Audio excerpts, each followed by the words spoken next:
What's up, Gypsy Gang? We are back for Supercross Companion 2025, and we have put together an absolute lineup for this one. We got the King, Jeremy McGrath. I love the riders. I love the fans, but I'm also going to speak my mind. We got AC. That gives me PTSD watching that because that is the worst place to be.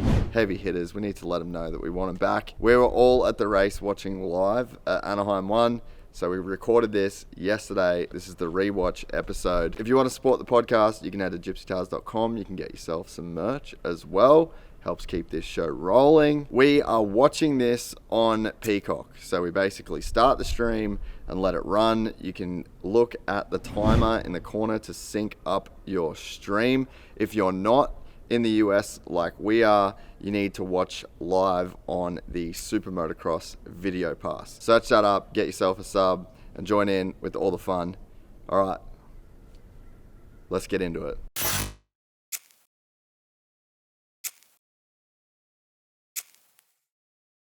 We're live, kind of, not yet. Hold on. Once we go east, we're going to be live. Jeremy's committing. AC. I want to do it. He's got a real job. Me and Jeremy. Real job. We're retired. That's right. But right. we're doing Supercross Companion. We're going to rewatch Monday's A1. We got the King, and we got AC, the great man. Yeah. We're actually we're both MC. My first name's Michael. That's right. Oh, wow. Yeah. Isn't that cool? That never came up. Jeez, MC was taken, so I guess the parents decided to call me Adam. What was the deal? You know, my with middle name is Adam. Come on. Fucking way. You're kidding me. Jeremy Adam McGrath. See, this is Bro. the type of stuff in life where I don't even quite, this kind of stuff just happens so much that I'm like, Wow. I just don't believe in coincidence. How did we not anymore. know that? Serendipity. How do we not I know. that? That's wild. That's insane. It's an Italian thing, I guess. My grandpa's Michael Allen. My dad's Michael Allen. And I guess my mom agreed to call me Michael, but she's like, we got to switch up the middle name. And then And my dad goes by his middle name too. So I don't know. yeah, because it's Al. So you're Mac, M-A-C. Yep. And I'm Mac. I'm J-A-M. MC. I'm Jam. That's Jam. crazy. Adam, that's wild. Yeah, Boys, this was meant to be. I know. We were meant to be here. that's right. This is tonight great. I feel like doing my this. posture's That bad. was I need to wild. lower this. That was wild. Well, let's get comfy, mate, because we're going to be here a while. So the plan is tonight for everyone watching, we're just going to rewatch the broadcast. We're going to be doing these live again at some point, but I'm actually going to the races. Are we actually live? No. Oh, No. jeez. We're going to be live. Okay. The plan is to be live. We're working once it out. once we go east. Understood. But I can't be there and here. Yeah, at the once we same get the time zone in our favor. Yeah. So we'll be back. So Sick. how's your A1 boys? MC. You know what? I enjoyed it a lot. Got to hang out with Adam a bunch, him and JB in the Race Day Live booth a couple times. So that's always fun. I mean, I love talking racing, you know. And got to see a lot of friendly faces. A lot of, I didn't get to roam the pits. I wanted to see Lars and a few guys that I know, and Larry. I didn't get to see Larry. I texted him after the race, and that was really cool to see Kenny ride so well. Yeah. Stoked for those guys. Stoked for Troy Lee. Went over there, went by the Ducati, hang out with Curly a little bit, so that was kind of fun. Got to see that new bike. Dude. That's a pretty big deal. So hopefully that pans out really nice for those guys. But yeah, A1's always fun. See a lot of fun friends that I haven't seen in a long time, and felt just so awesome. They just treat me so good with getting me passes for my daughter, and I brought a bunch of high school kids that were her friends, and they'd never seen Supercross, so they were digging it. It was really fun. And I mean, I was a little kind of, in the beginning, I was a little bit like, oh man, like a 4:35 start just kind of sucks, but it was still, I think it worked out. Yeah. I mean, getting home at 10 o'clock didn't hurt my feelings. Not 100%. So it was good. Yeah. Yeah. Do you still get, like, when you go back to Anaheim, do you still get like a special feeling? Does it bring you back at all? For me, I would compare it to like going back to Loretta's or something, right? Like it brings back that nostalgia. Do you have that? Yeah, I think so. Like we talked about on Saturday, it's like, when the races start to come up and the start comes up, the national anthem's played, the hair starts coming up a little bit. I still get the, feeling. Still catch Yeah, the I do, still and feel like, man, I want to be out on the starting gate. But that's about all I want to do, right? See, I just want to get on the starting What's gate. cool about that, and I could see for those that don't know, MC, JB, and I, we called the race live for the house, the main event. And seeing you so excited, so stoked, is great because most of the time, greats of the sport, anybody that's they hate it. All they do behind the scenes is like talk down to it, right? And it's cool I've said this before. I was kind of one of the lucky ones, really. Like I feel like I got out before I had a chip on my shoulder about it. I feel like some guys get out and they're mad. Like you said, they're either mad at the sport or they're just bummed on how much they had to train or whatever, how much work it might have been or whatever. Stayed too long. Yeah. You didn't stay too long. Or, and typically what you'll see is it'll take them a few years to rebound back. Look at Stewart, same thing. He stayed away for a while, right? Yeah. Villopoto really wasn't too happy for a while. You're starting to see Wyndham a little bit more involved these days in some stuff. So, guys are different. But, I mean, I'm just as big a fan as I was. And maybe it was because I started later. I started racing when I was 14, and I was watching Supercross in 1981 as like a 10-year-old, watching Super Bowl motocross with Barnett and Glover and Jeff Ward and all those guys. I'm just as big a fan, I think, as I am today. And, when those moves are going on and we're in the booth, I'm like, whoa, so those are authentic noises, I just love racing. So it's good. We were, I was about to lose my voice. MCJB, we were having so much fun up there, especially at the start. It was crazy. And I was like yelling because most of the time, I mean, at the live, depending on the venue, it's hard for people to hear what's going on. And I know that. But I was yelling because I want people to hear, right? And I felt my voice start to go. And I still had to do the post-race show for the main broadcast. And so at a certain point, I just kind of backed it down. Let MC have it. Get through the main event. Yeah. Fortunately, we got to see a lot of great moves. There was a lot to be excited about. Oh, yeah. Right? I mean, A1, I would venture to say that 50% of the people did not anticipate the race to end up like that, right? I'd say more, maybe 80%. I know I didn't. I know most of us didn't. So it was exciting. What was going on out there was really, really cool. I just, from the moment I stepped in there, I got in, watched like first practice. I just every session the dudes were on the track, like I was on the track watching, right? And the level's high. That was the big thing that I took away from this weekend in particular. Is normally it's like 6, 7 guys, and then it's like it sort of starts to. I was watching, being like, dude, Malcolm could podium tonight. Like. There were so many guys. Justin Hill was killing it. Was ripping. Yeah. I want to say that I called that. Yeah. A few people knew, I think, that he was going to do. Well, yeah, with Justin, that he has the talent, right? And it's just really how motivated he is to do everything. And I think him, taking a couple years off, now he's back. He wants to get everything out of it. He didn't want to look back. But he was one of the revelations of the night. I do say that, the track design itself, it seemed like there was a lot of straightaways, kind of fast, right? Like that part out of the sand was pretty quick. I would say that, that kind of a section in a track. Coming across, and then the other one coming across, they were doing that in 3 jumps, the whole straightaway. Right. So you had the sand, like you were saying, and then the other one opposite that. Going the other way across. Yeah. But, that kind of a track, sort of especially when you're watching down, first level, you're kind of right there. You can really tell how fast everyone's going. Yeah. There was a lot of mile per hour on that track, right? Oh, dude. It wasn't typically like a laned style track. It had some straightaway stuff to it. So, everyone was looking really, really fast. I say this all the time. I think I said it on RDL this week. But ever since Chase and Eli, 2022 outdoor series where they battled the whole time, sports not been the same since then. It is crazy on another level. When I came back in 2023, I was like, I knew that I wasn't gonna be like the guy, but I thought I'd be way closer to being like a top 5 guy consistently. It really did just go up so much from there, and it's crazy it's crazy that everybody. These guys, Jett, Chase, when they go, everybody follows. And we thought for a while it's going to be boring, with Jett and all that. But everybody always finds a way to rise. Well, it's funny, too, that you say that, right? I remember, I don't know whether this, holds any relevance, right? But before I ever came to America, Billy McKenzie came to Australia. It was like maybe 08, 09. Was it around then? But dude, blew everyone's doors off. Just the level that he rode, and everyone was like, oh, well, it's over. And then it took like 3 or 4 rounds. And it was like that guy's presence and the level that he brought. It's like a rising tide floats all boats, you know? And that, when I watched A1 this weekend, like obviously Jett, like 50% of my brain was like, Jett's just going to completely ruin everybody. And it's going to be even worse than it was last year. But then there was like another 50% where I'm like, dude, maybe that was just the thing that made everyone be like, this is how fast you have to go now, you know?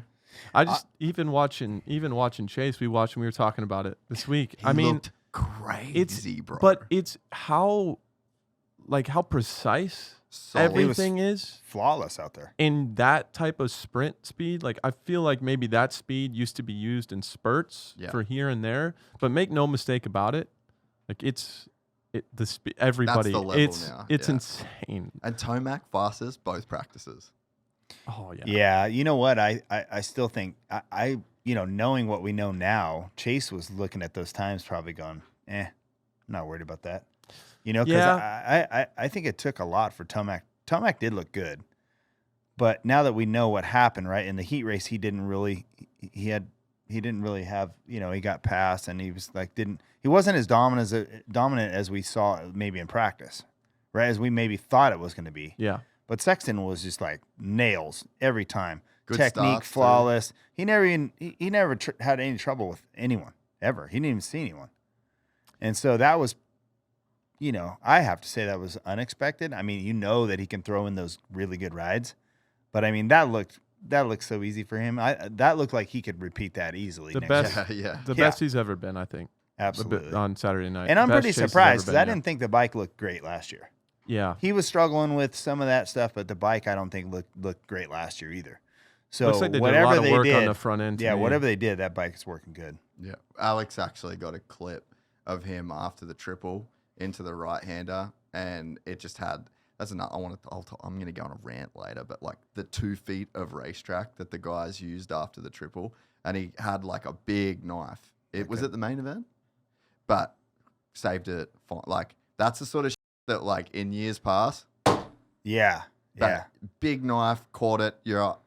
Didn't miss a beat. And I saw that. I'm like, oh, that's nasty. Like, because if you can have that kind of movement and it doesn't, like those snaps don't put you on your head. That's proof that he got away with 2 different things.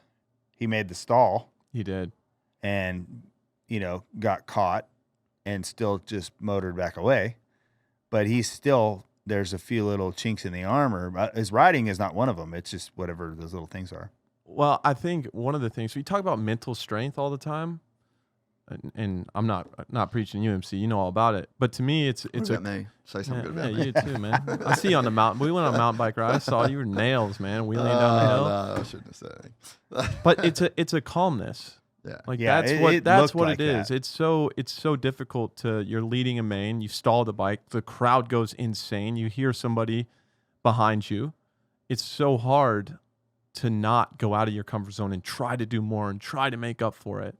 You can think about it all week, and then Saturday you go out there. There's some guys, and even me to a certain extent, it's really hard to figure that out and put it in, put the product on the track. And I think Chase has the pace, everything he need. Like when he's at his best, when the bike's good, I think he can go as fast as anybody in the world.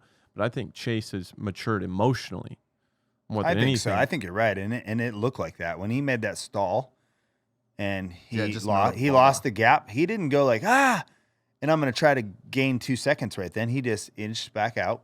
Okay, no problem. Does Kenny play into that it was Kenny behind I think there's part of a comfort. There's a comfort there. Yeah. But I think just being close to Chase, I mean, Chase came to Florida. I was already a couple years into my pro career. He was an amateur on the Geico deal. So I've seen Chase a lot. And I think maybe part of the issue is part of his biggest strength, him being so competitive. He's also can be, or at least he was, I haven't been around him much in the last few years, but he can be very, very hard on himself. Right? So you think being hard on yourself is, we've talked about this on our podcast, you think that's like honorable, right? But that can put you into it. It can be to a fault. It can be to a fault. And I think he's kind of learned to give himself a little bit of leeway and just not be as reactive in general. Just let it happen. Yep. Ride the wave. Let it happen. Yeah. Listen to this guy. I know, bro. And you know, it's been a while. Before we get into it, dude, the best thing about hanging out with you, like I've hung out with you in all these different scenarios now over the last couple of years. Yeah. Just the coolest guy. Like everyone always is like, "What's McGrath like? What's McGrath like?" Coolest guy. Totally. Thanks. I'm glad you're here. I just try to be normal. The exception to the rule: don't meet your heroes. Just being normal. Yeah. All right. Let's hit play on this shit. We're gonna watch the main event. We're gonna well, not the main event. We're gonna watch. Don't skip. We're gonna watch the night show, and we're just gonna bullshit the whole time. We're watching the whole night show. Yeah, I mean, maybe skip the LCQs. I don't know. We'll see how we're feeling. Let's skip the LCQs. But yeah, we'll just bullshit along. This is going to be some good content for... I know, this is going to be good. Well, I'm figuring you... Can I get some? Yeah, I was going to say... Can I get some I feel like you could probably get some good content. That'd be sick. This, being the media guy you are now. Look at that suit. What's the... just let it run. Let it run a bit. We're all good. Dude, talk about gear. You had a little bit of a thing with this, but they fully... nailed that. Yeah, they knocked it out of the park. That new kit is sick, and the new boot really looks good to go with it. It's Alpine cool. Star is one of the best there is, man. Yeah. It's funny. I need to find the picture, but I've been running that gear since like 06. Alpine Star wasn't that cool. Alpine Star? Yeah, when I was running it. When did they sponsor me? They didn't have it in America for a long time. Dude, they only had it in on Europe. A Super Mini. Oh, before that. Really? Even I was running Alpine Star gear, I think, in... Gear? Yeah, gear. bro. You were wearing their gear on mini bikes? Yes. Find a pic. Wow. I know. What year? What year was that? Probably 2008. Because right in the beginning, Alpine Star. In the beginning, Alpine Star didn't really bring their gear to America, right? Because there was a deal with Parts Unlimited. They had the boot. They had the distribution with Parts Unlimited, and it was exclusive. That's got to be 06.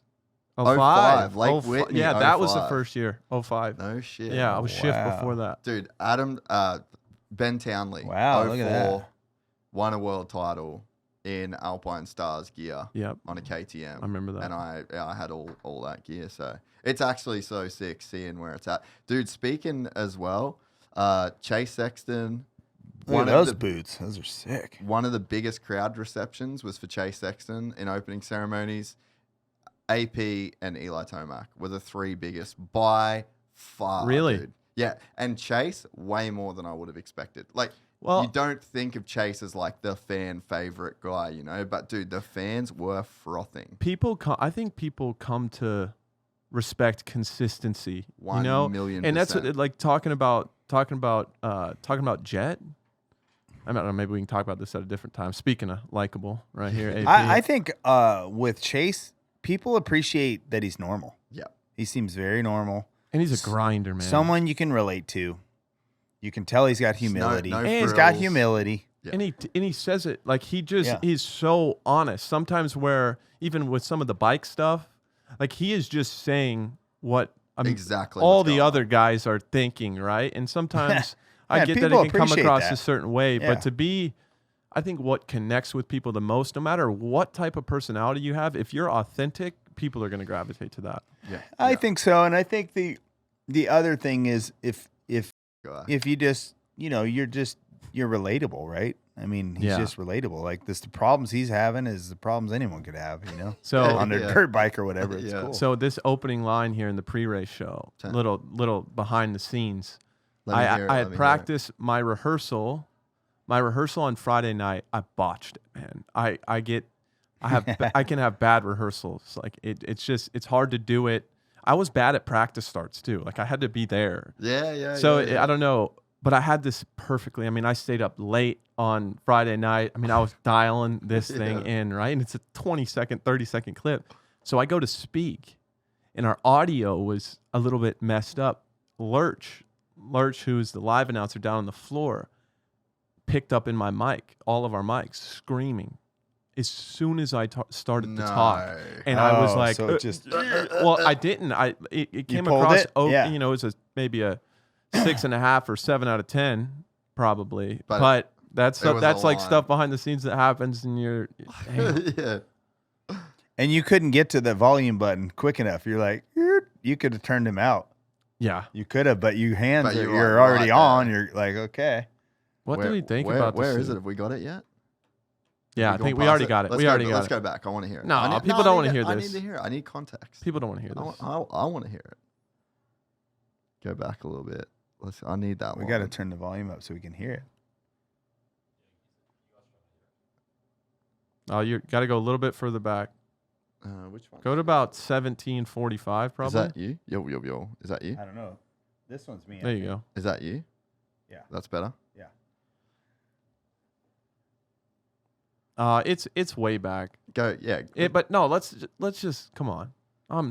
People don't want to see this. Let's get to the racing. All right. I appreciate you though. Thanks for making me feel important. I wanted the context. What did you think of Jett before the race? What did you see? Like, did you get any indication of like what kind of performance we were going to get out of him? This is what I've seen. This is what I've seen with Jett, and I'm going to need you to not clip this. I'm going to need context here because first of all, it's hard. It's hard because I have coming off of being a racer.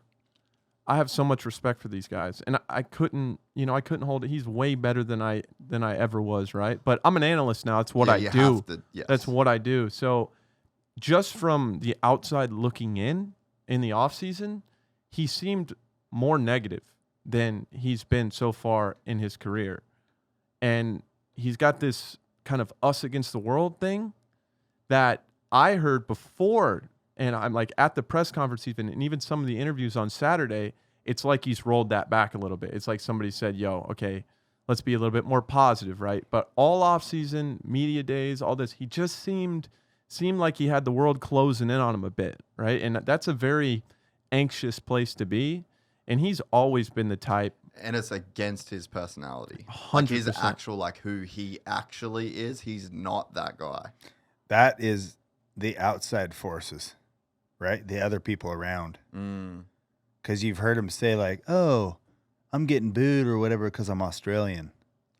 Dude, I was sitting That's here not and I'm true. like, that's a rough one. That's I not feel true. Like it's not like that in our world, you know? Yeah, it's hard. It's hard to speculate, but I just think sometimes when it's hard, right? I mean, he's so young and he's got the world in the palm of his hand, but I just think when you're in that headspace, like, I think we're going to have weekends, he could have a weekend next weekend, goes out and wins by 10 seconds. Like, there's no doubt it's all still there.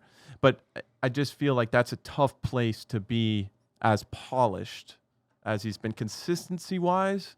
When you have that extra stress, you have that me against the world thing. I mean, I remember him winning a title. I don't know if it was in outdoors or Supercross. He was going to win a championship this race. I was racing. And, like, talking to him in the tunnel, it's like, yeah, he was just chill. No, like he's at Disneyland, right? And I think we all are noticing that he's carrying more weight, right? Yeah.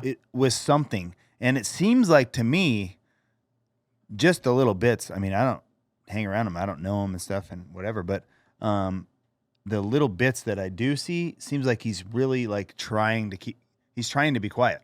You know what I mean? And someone like told him like, okay, hey, you just can't be yourself or something like that. And it seems like he's really the crazy reserved thing, kind of crazy thing for which me, is stressful. Yeah, it is hard. It's hard because to he's like hold him back. Yeah. Right. It's He hard to probably play a really wants to character. say something, but Well, it's hard to play a character all the time. Yeah, exactly. But also, I don't want to say it's one race. It's one race. Totally. Jett's still amazing. A1 We all comes know with a lot, A1's period. crazy. Yeah. RV in 2013. Plenty of guys. Stewart in 09. Plenty of guys had bad. We're not like, oh, Jett's bad all of a sudden, right? Let's draw a line in the sand here. We all know he's great.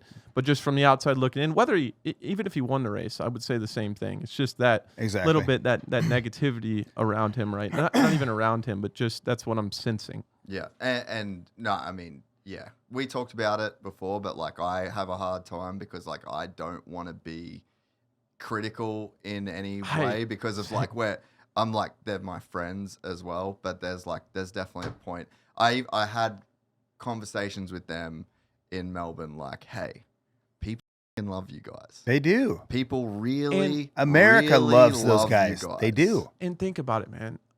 RC, I'm not sure if it ever happened to you, Jeremy, but RC, the greats whole got stadium booed. Like James right here. Everybody loves James Stewart. Who doesn't love James Stewart? Booed. Tomac, bro. Greatness. 2020 Tomac. 2020 Tomac. Before Tomac won that first Supercross title, people were like, he's a fraud. He's never gonna figure Never it gonna out. figure it out. Never They're gonna figure it out. mad at him for not winning.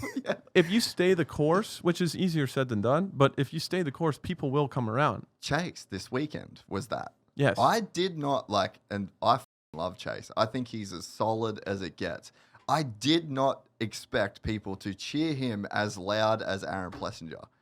But that's what you said. Consistency over time. Like, that dude has just earned people's respect. Right. And I feel like that's all Jett needs to do. Be yourself. Be the donut guy. Have fun. Like, don't try and find who you are.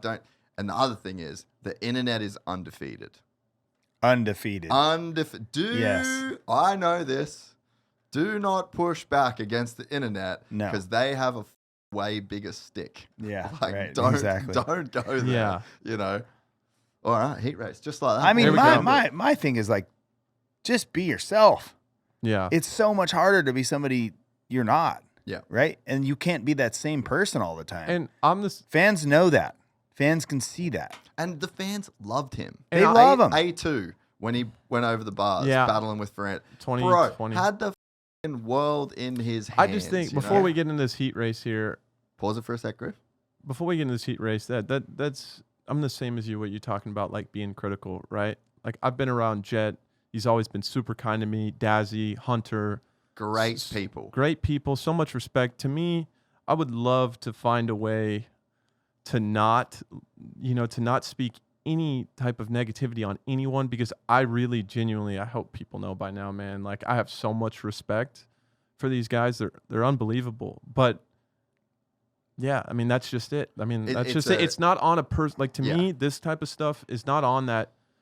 It's not on that personal level, man. Like it's just, it's in the business. I'm an analyst. I feel the exact same way. Look, so much respect for all these guys. I'm such a fan. But we are experts at this. You see what you see. And from the outside, people get like Chad got mad at me before for saying stuff, but I was just talking about the truth. I'm talking about how I feel. Doesn't mean everyone feels that way. And I didn't, it was just talking critically about riding or whatever. I mean, it's nothing personal. Yeah. It is, people, no matter what angle you come from, you get judged. Yeah. Right. And yeah, my thing is like, look, I'm never going to not say what I think. I'm not going to hurt someone's feelings, but I'm going to state what I see and state the honest truth as I see it. And some people get mad at that. Yeah. Like I'm a fan of the Lawrences. I'm a fan of all these guys. But when you see something, you got to talk about it. Well, and the thing is, me and AC, Marcus Aurelius, he'll say, if someone says something hurtful to you or critical of you, there's two things. They're either right and you should listen to them, or they're either wrong and misguided and you should treat them with kindness because you've been wrong about things in your life. Right. As well. And I just think that's like that was another kind of, in any of the times where I've like chimed in with like advice. Obviously, I've never gone through what those guys are going through, but I've definitely had people aim their attention in a negative way towards me. Well, absolutely. And it's like you have to take it for what it's worth. Like there's some comments like Eli Tomac podcast, bro, you didn't ask him about the Jeffrey Hurlings thing. You're f***ing right. I cooked it. I fully cooked it. You are 100% right. Another comment will be like, oh, this guy talks to you. And I'm like, hey, that guy doesn't talk at all. And if I'm locking him in a room for 3 hours, I'm going to have to say some shit. So it's like, you're wrong, and that's fine. It's your thing. So it's like, take the hate or take the negativity or the criticism. Just mind the stuff that's right. And to your point, I think the stuff that you say, you're seeing it from a very experienced lens and you're saying what you believe. So it's like, what is MC saying that is correct here? And so one of the things for me, being a rider, I try to put myself in their shoes. I always want to be fair. As a rider, assumptions are what piss you off the most from an analyst, right? Like seeing this and then trying to connect that, right? Well, what's going on? Making all these assumptions. Like, and you're like, this person doesn't know me. Like if Jett's watching this right now, they're like, they got no idea what's going on. You know, I get that. But also, yeah, this is a sport. This is our space. This is a business. And we have to report on what we see.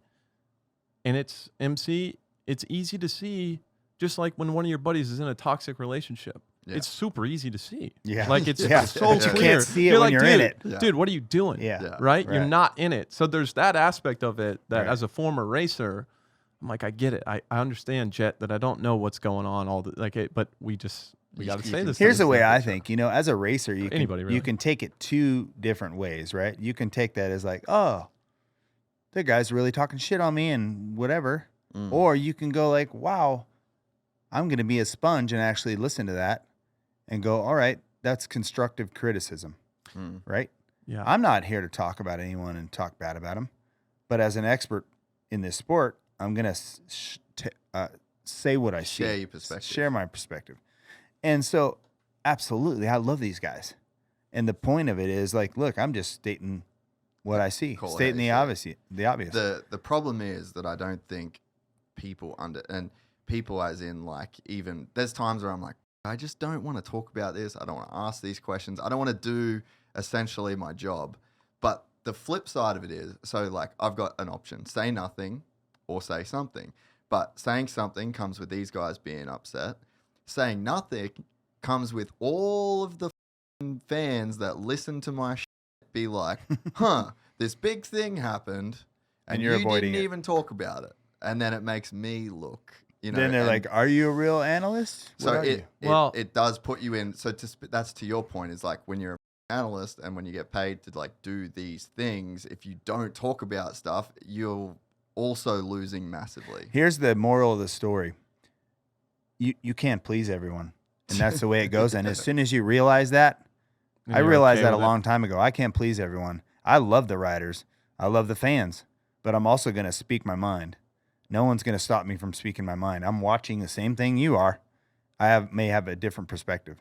So that's my point. I love these guys, but I'm also an expert in their field. So I'm going to talk about it. And through the playoffs for my broadcasting gig last year when I started, that was one of the biggest things that I was being told by my coach, by producers, all this stuff is like, hey, stop trying to justify your analysis. You're an expert. You've earned that. Yeah, and that's just the way it is. And that's actually, it's hard for me. It's hard for me to like critique these guys because I know there's stuff I don't know. I know how hard it is. So that's something that this year that's what I have to work on, really. It's hard for me to be like, this is what I see, and that's what it is. So what do you say we get into this heat race? Well, I think, look, I think the difference can be like a racer's angle versus a industry insider angle. You know what I mean? And then the riders, the athletes are going to take it differently. It's just how it is. The sport's so small. I mean, if we really got on here and said every single thing that we would, like you see on SportsCenter or whatever, or Get Up or all these other shows, First Take, then you would be blackballed. Like guys get so offended so easy. I would always say Mathis would write something kind of negative about me. I had a crap week and I rode bad, and he writes that, and he'd be like, I don't know. He'd be like, "Are you mad?" And I was always him, Weege, all these guys. I'm like, no, like you're fine, right? Yeah. So at least I'm not a hypocrite. Well, and that's the other thing too, to where it's like our sport is so gentle, dude. Like there's so much stuff. If I wanted to just spray it, the fans would love it because they would actually get to see so much more of like the real. There was so much. Me and Tomac, we had like a piss break, right? And I was like, dude, I want to ask you about this so bad. And he's like, how do you even know about that? And I'm like, that's the shit. Yeah, I would love to go there, but we just can't. We're gonna get there though. As the sport gets bigger and the media kind of gets a little bit more separate from the riders, right? And then. Yeah, because now you can just say, I'm not talking to you. At the end of the day, if we want the sport to grow, which we all do, we love this sport more than anything. We're fans. You have to get deeper. And sometimes the truth, or as you see it, hurts. It does hurt. And the riders will get offended by some stuff, you know? Yeah, and just knowing that your job, I think that's kind of the sentiment that I get from guys is like, well, I didn't sign up for this. And it's like, well, you did, dude. You did. You go on TV every single weekend. You want to be there. You're trying to be there. You signed a contract to be there. You signed the contract. Like, ride the bus, pay the fare. That's like me doing this job as literally nobody, talking about these guys. Hey, that opens me up to shit. I did sign up for this. Right. Quick point here. The way I always look at it, if you've read the 4 agreements, don't take things personally. Don't make assumptions. I look at this, and and I viewed it like this when I was racing, because I've got my fair share of criticism, at certain points. But this is Baby people Jesus? like it's Adam Cinderella. people. No. It's just like the internet, just social media is the same thing. This is entertainment for people. This is a distraction. It's a show for people when they're saying good things, when they're saying bad things. It's not on the level of personal that you think it is. It's not on that level. This is entertainment. Yeah. This is entertainment. This is entertainment, right? Like, so it's not vindictive. It's not like that. And let's just cap it with, look, we have tons of respect for these guys. We do. Yeah, all of them. We do. All of them. They're awesome. And Jett included. He's like so sick. Yeah, maybe one of the most awesome. Yeah, exactly. Yeah. Just when you thought, like, years ago, Stewart's the fastest man ever. These guys are all faster. They are. Just be careful. That's the one thing you can't say. I mean, look, it's true. Like, Father Time does that. It's not that James got slow. No, James is amazing. They should. And be James was James because of MC. Yeah, right. And then Jett is Jett because of RV or Dungy. Yeah, right. There's all these stepping stones along the way, and I'm thankful for all of them. Yeah. Look how much great racing we have to watch. It's awesome. Let's watch it right now. Let's go. Great show, boys. We haven't even talked 250 bit. We haven't, huh? Kind of ballsy for Joe to go to the inside of Hayden here. That inside was not the move. I think, no. Jett figured that out. It was too tight. I always like right next to the box, MC. You thinking on the you're next to the box over here where Smith is in the yellow? Or are you right where Hayden was, really right there? Dude, he was unreal. From press day to the minute that he threed in this over. On press day. He threed over that. Yes, dude. He threed over that 5 right there. Really? Insane. Yes. Oh my gosh. Did you see that guy frame case that? Bro, oh my gosh. How good was Cole Davies too? First ever pro race. He looks That's him very polished. Yeah, 100. What? Who is he? Where did he come from? He's a New Zealand kid, bro. Is he? Ben Townley trained. Ben Townley's kid. Yeah, he told me years and years ago. He was tiny too. Like he's tiny, like, this kid's gonna be sick. He said, "I've never in my entire life coached or seen an athlete where you could tell them to do something and they could just do it." Really? Crazy, dude. What is he? 17? How old is he, Griff? 17. Yeah. Wow, he's going to be amazing. Alex is our resource for all things under 24 and years old. To make no mistake about it, like now I think the sport's getting a little older. Normally these guys are coming in 18, 19. I would like it to keep trending upwards. It's at 17 to be this polished. At 17, we've kind of been spoiled with Hayden. He's kind of overshadowed the Julian Beaumaires, like this type of stuff, and raised the standard. But to be this close to the pace at 17, and your first sky's the limit. Sky is the limit. He's a rookie, right? Yeah. Dude, he was in Futures last year here. Yeah, wow, that's pretty impressive. It's so much fun. 250 Heat 1. That's one thing I missed. Oh, I missed when I got on so 450. Good. 250 Heat 2 was better because depending on the condition, depending on how much they had to water it, the West Coast races would be a little slick. But man, to go into a fresh turn. So this is exactly so nice. Like through my whole career, we didn't have live Supercross. So they had 20 and 30-minute breaks to fix the track. When I went out on the mains for 250 main, it was like this. That's what helped. That helped me a lot because if you remember watching any of my races, if I ever got a bad start and I was sort of 5, 6, 8, whatever place I was, the first few laps, you can go anywhere on the track, right? You can go outside, you can go inside, you can go outside, inside. I mean, there's no grooves. There's nothing, no grooves in the ruts, nothing. So you could just be going. It was like a BMX track. I'd never thought about that ever. So this is why I think like Adam and the guys throughout now in the 450 race, they get so screwed because the track is hammered by the time they get on it. Yeah. Nuke the privateers, man. I was. Well, they have a 5-minute, track prep because we're doing live TV, and I'm a fan of live TV, but I'm also like, we got to give our fans a better race. When we go back east and the track is soft and it's completely destroyed by the time you guys get out there. Oh, it's like a bomb's going off. I mean, if you don't stay in the one groove in the rut, you're going to lose 5 seconds in the whoops. First lap. When I went pro damn, Joe is pretty good in those whoops there.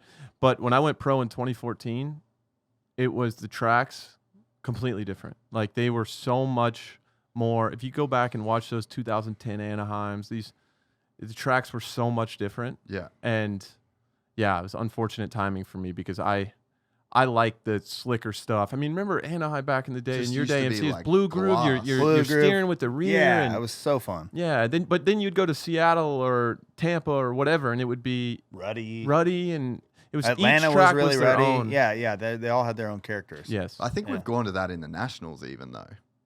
I mean, like, we could the sit prep here and is talk the more same. about the prep. Yeah, It's the same every track. Unadilla, Budds Creek, Redbud, same shit. the Red It's Bud, all the same. Redbud's a sand track.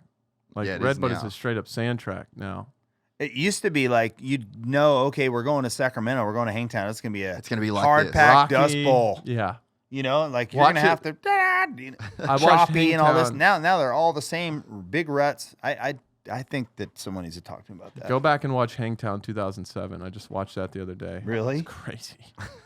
Gosh. I mean, I love live races, but I would sacrifice live races for better racing. That's why we need to clip about 40 dudes from each class on the night show. That's the problem. The whole day, there's no time for anything because there's literally 200 guys that rock up. Yeah, but to you try and know race what they could maybe do to fix that? They could have a race. They could have all that stuff early in the day. Yeah. Race it all. Do all the racing. And the only 2 races they have at night were the finals, and they could have the track prep perfectly, and they could pre-record the stuff during the day, play it right before the live main events, 2 main events. But then is it going to be long enough for people to show? I mean, people show up for only. Yeah. I guess that's maybe the only that's I thing. guess that's for the live audience. You're like, what do you do? Well, I think that the thing to combat the life, dude. Shout out to Hunter Yoda. He actually rode. Really, he rode did. really good. I talked to in him. this. I talked to him on Friday. Ran into him, and I didn't realize, but he was I knew he was a Geico Honda kid. Yeah, he was riding the yeah, 150. yeah. He was negotiating a 3-year pro contract when Geico folded. Yeah, he was one of the guys that got sucked into that vacuum. There was a few of them, like even Carson Mumford. Like there was a couple of those guys, and I didn't know that. I've spent a bunch of time around Brad West when I first got back here, and I learned that through. They're like, yeah, he's actually like crazy. He was crazy good, Yeah. But yeah, just got a bit of a vacuum got created. I think that Honda 150 kind of screwed like a kid like him or Mumford. Because they there was never like no rode the- class for it, Yeah, and yeah. Honda had a factory bike for these kids, and it just kind of put them in a little bit of a weird. The only thing the 150 was good for was a small wheel 85. You could race it in that class, but like a super mini 150 was No chance. No. Dude, no that was good. my wet dream. So Marchbank's here. Man, Styles really laid up right there to let him by, huh? Yeah, he Must did. thought And he I was was watching closer. actually Styles. I feel like he had a big injury last year, correct? 2 Yeah. It's years. been So a- he didn't he's ride had, for like, like 2 a years year and a off, half yeah. or something Yeah, like that. bad. He had I think it was his wrist. What Yeah. was it, Griff? Do you remember? I think it was his wrist. Yeah. So how's a 7.5 second lead in a heat race? And this is just what you thought you were going to see in the main event, too, right? Look at him just flowing. Styling. That there after the triple, that shit pisses me off so much. Why? Why are we using 2 feet of racetrack all night? Like, is there not something that you could put on the inside of that turn to at least make guys use that berm or like go outside of that? Am I like wrong in saying that? Well, I think in general, 90 degree corners cause that. Yep. And look how many, there was 90 degree corners everywhere. There was only a couple, 180s out in the middle. I mean, that's kind of what I was talking about earlier. This track was so long and spread out. I mean, lap time was 105, 104, whatever. But They were probably doing it for a lap time. I wonder if that's a thing where they're trying to keep it in a window. oh, Ooh, almost Cody off the Shock. track. That was close there. Yeah, it was. Oh, boom. Dude, he's so underrated. He's gotten so much better at Supercross too. He was the first one to do that quad on press day. That one? Yep. Really? That's sick. That's got to be a good feeling. It's always cool to hit the jumps first. It's a lot of dirt they use for just Nothing. a double. yeah. You know, pretty much. I mean, it's a quad, but I guess it's... No, I mean, no one used it. Yeah. Rarely did you see anyone use it. He's literally... Quick $5,000 heat race bonus. He's a GTA character, eh? Is that $5,000 in the 250 class, you think? What is it in 450? 10? 10. Yeah. 10? Yeah. And yeah, most cases. That's another thing, contracts. They've gone up lately. Like championships were $1 million forever. Most of the time they're 1.5 now. Oh, really? Used to be 100. Used to be 100, or I think maybe RV is 120 For a main event win? Yeah, and now it's normally 150. Really? Yeah. When did that change? I think this is. Couldn't I have think been, this what, started 2 years ago? changing probably 3 or 4 years ago. Yeah, Well, I never knew. really, when it changes is when someone's contract ends, like maybe like Yeah. Eli or someone, and they re-up the thing. Yeah. Maybe with Ken, see, so what happens with Ken, he's probably not getting the highest salary, Yeah. but they'll bonus him They're- hard, right? Because they're it's a front-loading Suzuki it. team. So they'll probably have a little less salary, but they'll bonus him really good. So then once his bonus goes to 150 a main, then everyone else's will. And it's the same thing, vice versa. I remember when Cooper signed with KTM in 2018, and he was coming off a couple not so great years for him on Yamaha, and they got him so cheap. KTM? Yes. I and then he remember won the that. title, Yeah. and so And it then- kind of it kind of sets the market low. You know it in the industry. If somebody signs a deal with one of the energy drinks or with and it's it's lower, it can send some. Resets the scale a bit. Yeah, it can. Did you hear Deegan's call out of kitchen then? What did he say? Oh, Did you hear it? no, I didn't, but I heard it. In the heat I heard race? somebody say, or I read about it. Basically, I like heard it. dodging him. He Yeah. roasted him in the comments too. He's like, "Really, guy?" or something. Yeah, on his own post too. yeah, I yeah. think I like the banter like that. I don't think the same It's- thing I said earlier. I don't think it's very vindictive like that. It's not personal No, at all, dude. no. Deegan's begging for someone to clap back. It's like we have Deegan and we got no Pastrana. Yeah, You I know? think Levi is a pretty good sport about it too, because he's knew- pretty yeah. like playful with it. Yeah. Doesn't take it too serious. Deegan uses him to, like, he wants him to respond. But Levi should use him. I really think this year Levi had it. Like, I think he kind of was like getting his head around it last year. That's why I think he wanted to go to the West Coast. My personal feeling is, dude, Levi can drive his market value up so much just by being the guy that Deegan wants to have a rivalry with. Because people are going to want those eyeballs in the 450 class too. Yeah. So if you can be the guy that's like Deegan's rival and the guy that goes against him, you're driving your own He's stock up. driving your stock up. Well, exactly, Yeah. dude. And you don't even have to win. Right. Like, you just Here's have the to thing. be in the fight. Here's enough. my feeling on all this. For years, Deegan did the dodging, right? He was like staying down in the class. He was doing the sandbagging. He was doing all that stuff. Now he's on top and he's calling everyone out, which is great. But at the same time, this is a strategy play. Why wouldn't Kawasaki go like, look, why deal with that? Let's go over here. Let's get some wins, win some races, whatever. It's a perfect strategy move. Well, you the know? East is stacked. Yeah, Stacked. it's wild. Don't know why. It's wild. I heard Joe wanted to go East as well, but because of Chance. How about Joe? We haven't really talked about him much. Well, that heat race was nothing to talk about. And neither was the practice. Practice was no good. Yeah. Well, practice listen, was I no rewatched. I have some. We'll be watching the start on the 250. I think Joe, when we shared a trainer my last With couple of Nick? years with Nick Yeah. Way, and they parted ways mostly because he went to Florida. He's with at the Lawrence compound, and I I think he's at. oh, he's at the Sandbox. He's right? at Sandbox. He's at Yeah, Sandbox, yeah, but yeah, I yeah. think that's really, really good for him, because Joe likes to do His own thing. from what I've seen, he likes to do his own thing.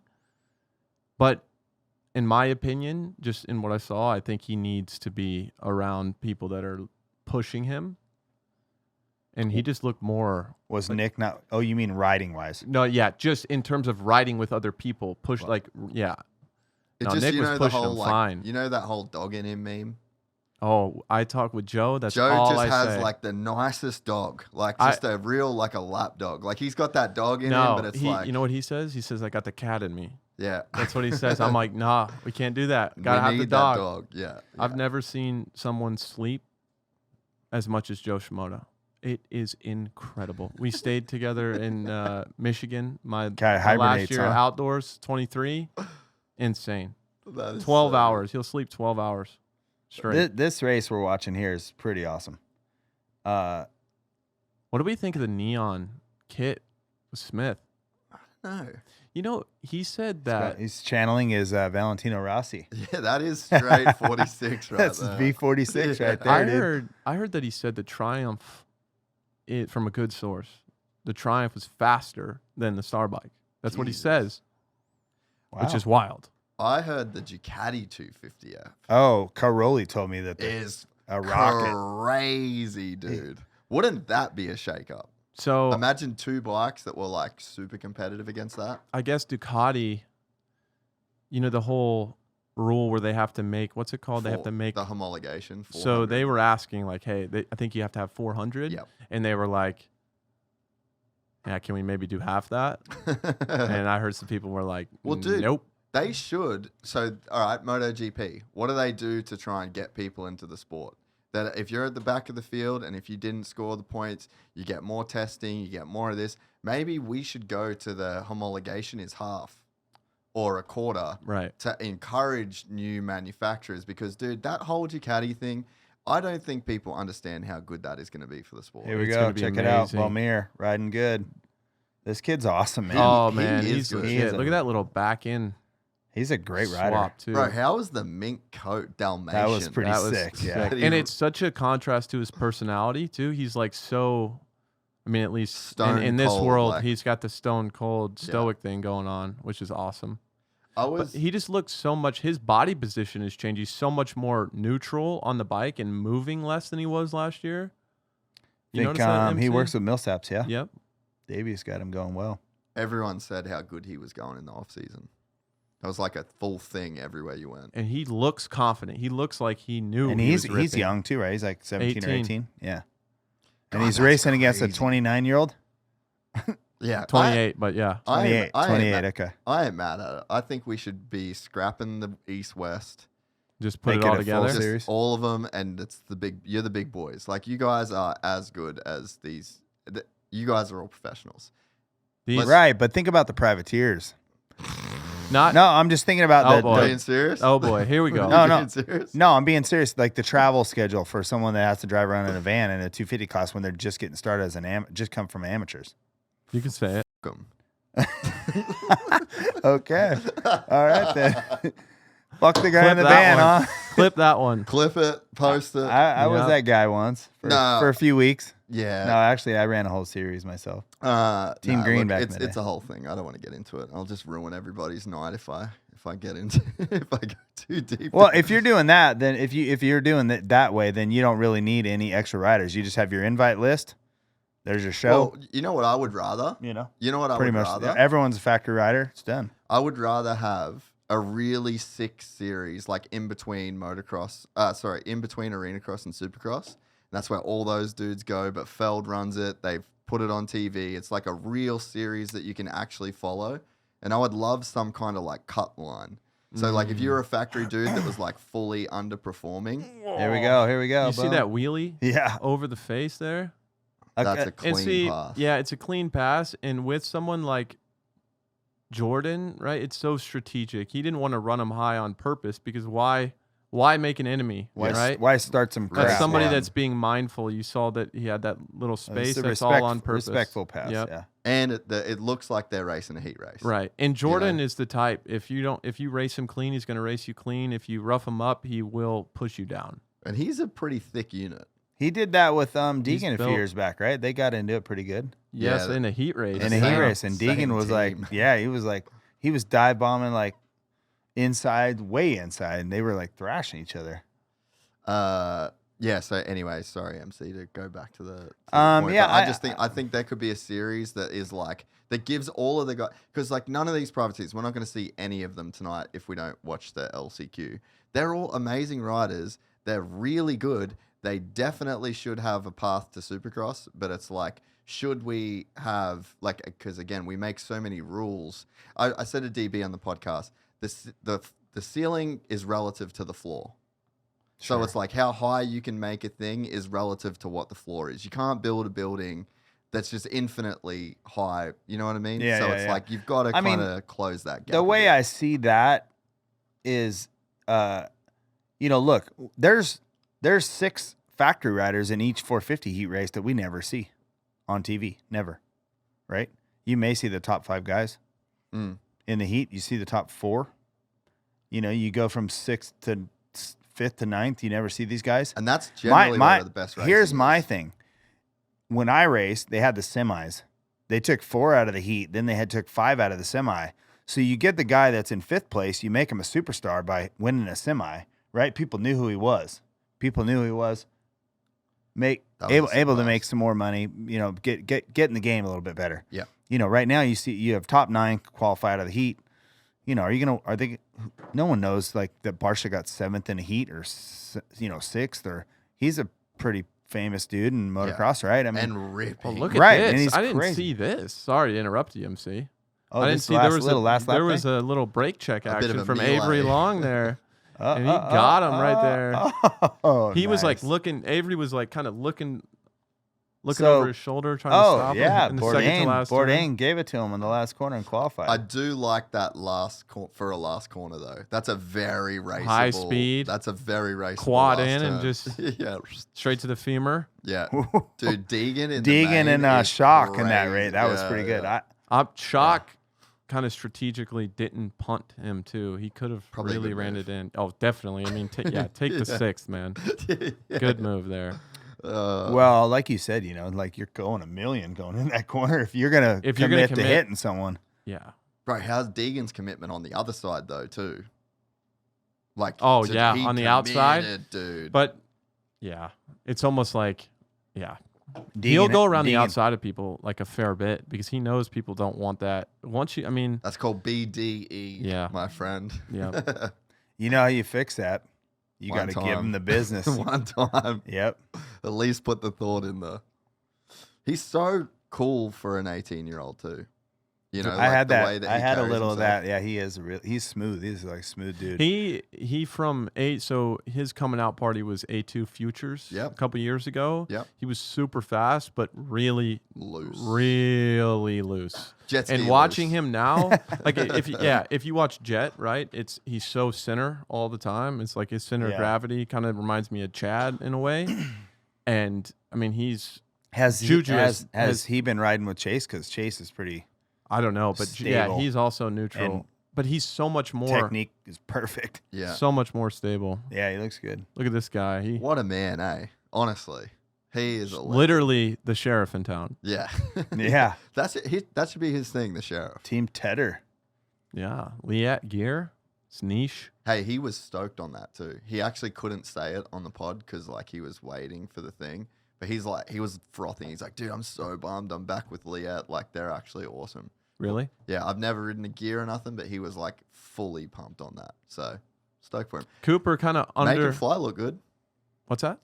Make him fly look good. Like that gear. Yep. That's new this year, right? Yep. Yep. He was Thor before. I like the helmet. The helmet looks good. Apparently, it's very good. Really? Like safe? Yep. Like a very good helmet. Oh, let's see what. I wish we had a close up of his starts because. There you go. There he is. Anderson was trying to pre-roll it there. You see that? So what happened right there? Jett, he set the front end down, picked it up, double clutched it, which he never double clutches it. Honda has always had. Everybody knows this, but they have a great map for the start. They've had it figured out for years now. And go ahead. I was just going to say, like, I wonder how that changes. Like, obviously, it's a new bike, but you would have thought that you could keep that kind of part of it the same. Well, it's interesting because, I mean, it's one weekend, right? We don't want to overreact on one weekend, but him and Hunter have been so good on the starts. I don't think I've ever seen them both get 2 bad starts in a row. So that's what makes me think that they don't have it figured out. Yeah. Let's save this for future judgment. But years ago when I rode Hondas, you guys know the story. I rode the same bike for 4 years. Yeah. I always tried the new bike, but the year that like I had some really cool races like at Anaheim with Larry Ward and stuff, it took me to lap 10 to get in the lead and a few races that went longer before I got in the front. That was a new bike. Mm-hmm. So I would always like test and ride a new bike. And then this new chassis that I had just would not come off the line. Mm. So the chassis itself. So I switched back to my old chassis, had a different engine position, and boom, whole shots again. Boom, whole shots again. But really? The one new bike that I ran, it was a 95 or 94. And yeah, when is so this is a new bike. I heard the chatter. It's a new bike, right? Yeah. But I mean, I know they know all this stuff. It's not like, of course, look, I've been to that team for years. But, there's not as many sort of probably options and works parts as maybe when we were there. And because it's too much, it's too expensive now. But there was a fair amount of chatter in the off season that they were not like around Paris Supercross, that they were not happy. We saw a couple of videos of Jett getting kind of crazy in the whoops. And he was really, the whoops were, it was slick Saturday night, really slick. And the whoops were slick too, but he was more all over the place in the whoops than I've seen him. Here's the trouble that he might, if the bike isn't suiting him and he's not totally dialed on it yet, like I said, we have to save this for a later judgment. But if that is the case, sometimes now with the new bikes, they look so different. You can't just go back to your old bike. Well, and the production rule, I was lucky in that way. I could go back. Yeah, but you can't now, literally, with the production rule. Yeah. Like the bike they have to ride the production bike now. That's but they can ride a production bike from any year. It doesn't matter. It doesn't have to be a brand new bike. Can they? No. Yeah, you can ride a production bike as long as it's a production from 24, not 25. Huh. But it's the same thing you're talking about. To your point about the motorcycle, it's also the same thing with components. Sometimes the suspension guys or whatever, they're like they've been working on this. See, double clutch. You never see him wheelie like that. He was trying to gather that thing up. Yeah, and it just looked. You see how his head kind of moved backwards, kind of early. It moved back. He is so disciplined at keeping his head forward, which is just interesting. Well, and the thing that's interesting as well is like it's the same. Look at Hill. Right? Hill was like kind of right in there with him. You can test starts on a very realistic, in terms of the launch of data and all this stuff. Yeah. What's interesting and what I couldn't figure out is Justin Hill was behind him on the start. Yeah. And he is in front of him now. And Webb was right there too. So I don't know if he stalled it or something on the opening lap or just got hung up. But I think something happened in the first couple laps when he was off camera. Yeah. Dude, Kenny out of the gate too. It's just ridiculous. What's wild is Kenny is so fast twitch in general, like very explosive. You know him, he could do a backflip just standing here, right? It's so funny how that that you like want. Ding. Yeah. It's funny.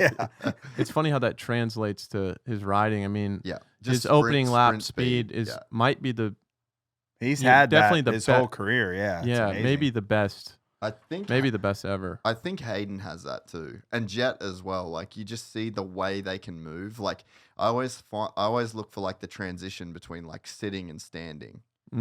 That if you get a guy that's just like explosive in that transition, like you see Kenny, you see Jett, you see Hayden, like those guys that can just like really explode in that transition. Like they're those kind of like fast twitch guys, Man,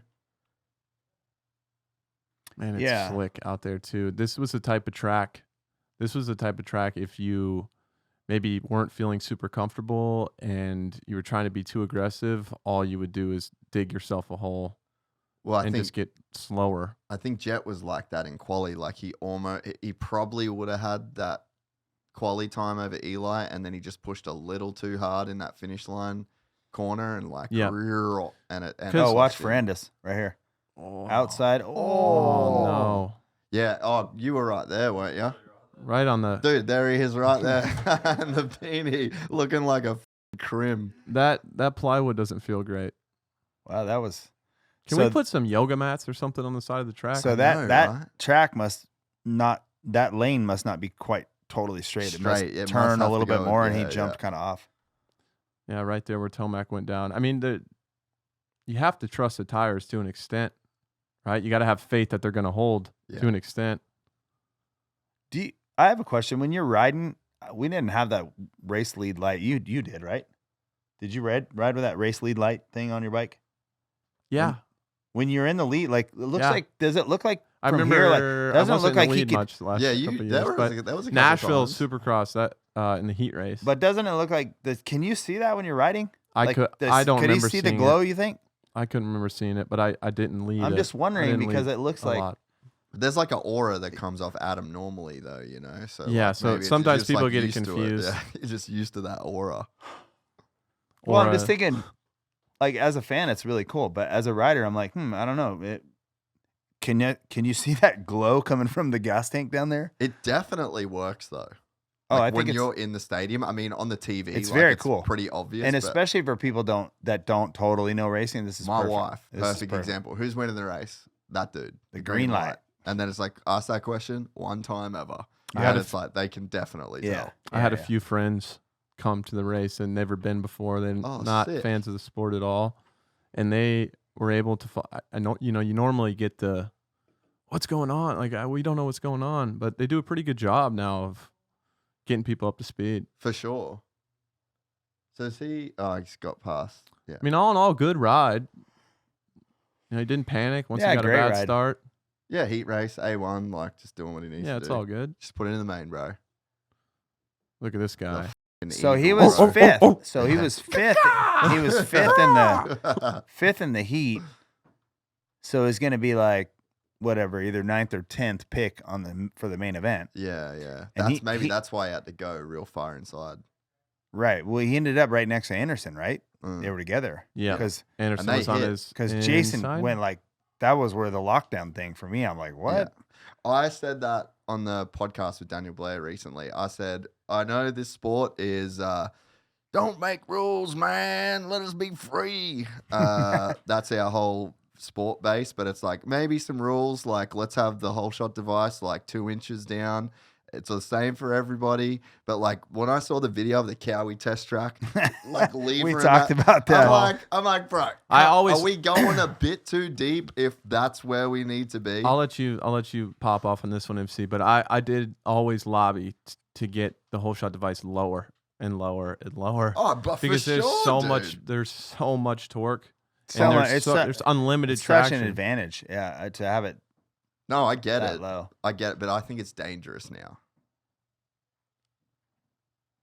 Well, I think that may be part of the reason Hayden went down. Got a bad start. You go into the first lane. A lot of times, especially when there's a short start straight, your Holeshot device stays down. And then you have to hit the first jump and just spray and pray. Yep. Forks go up, and then you kind of don't know which way you're going. So and obviously, the deeper that it is in the stroke, the harder it is going to be for it to unlock. Yeah. Like all of this just makes like a lot of sense. Okay, so anti-Holeshot device. Right when here. You can see, not anti, just let's make a limit. I would be okay without it, but I think that if you did a 2 to 3 inch, like that much, little bit, 3 fingers is all. Whatever, yeah, three fingers. But I, when you see replays of the guys going down the start straight and the bike's bouncing, and the front's still not unlocking, it's staying down. It's so tight. Yeah. That I mean, it becomes dangerous. Well, who was maybe you remember? There was somebody that did like half a lap, and it stuck down, and it was stuck down, and it just wouldn't go back up. I'm like, dude, that is crazy. Like, I'm out on that. Well, here's like on the technical side of things. Think about it. If your start device is locked down totally, it's rock hard, correct?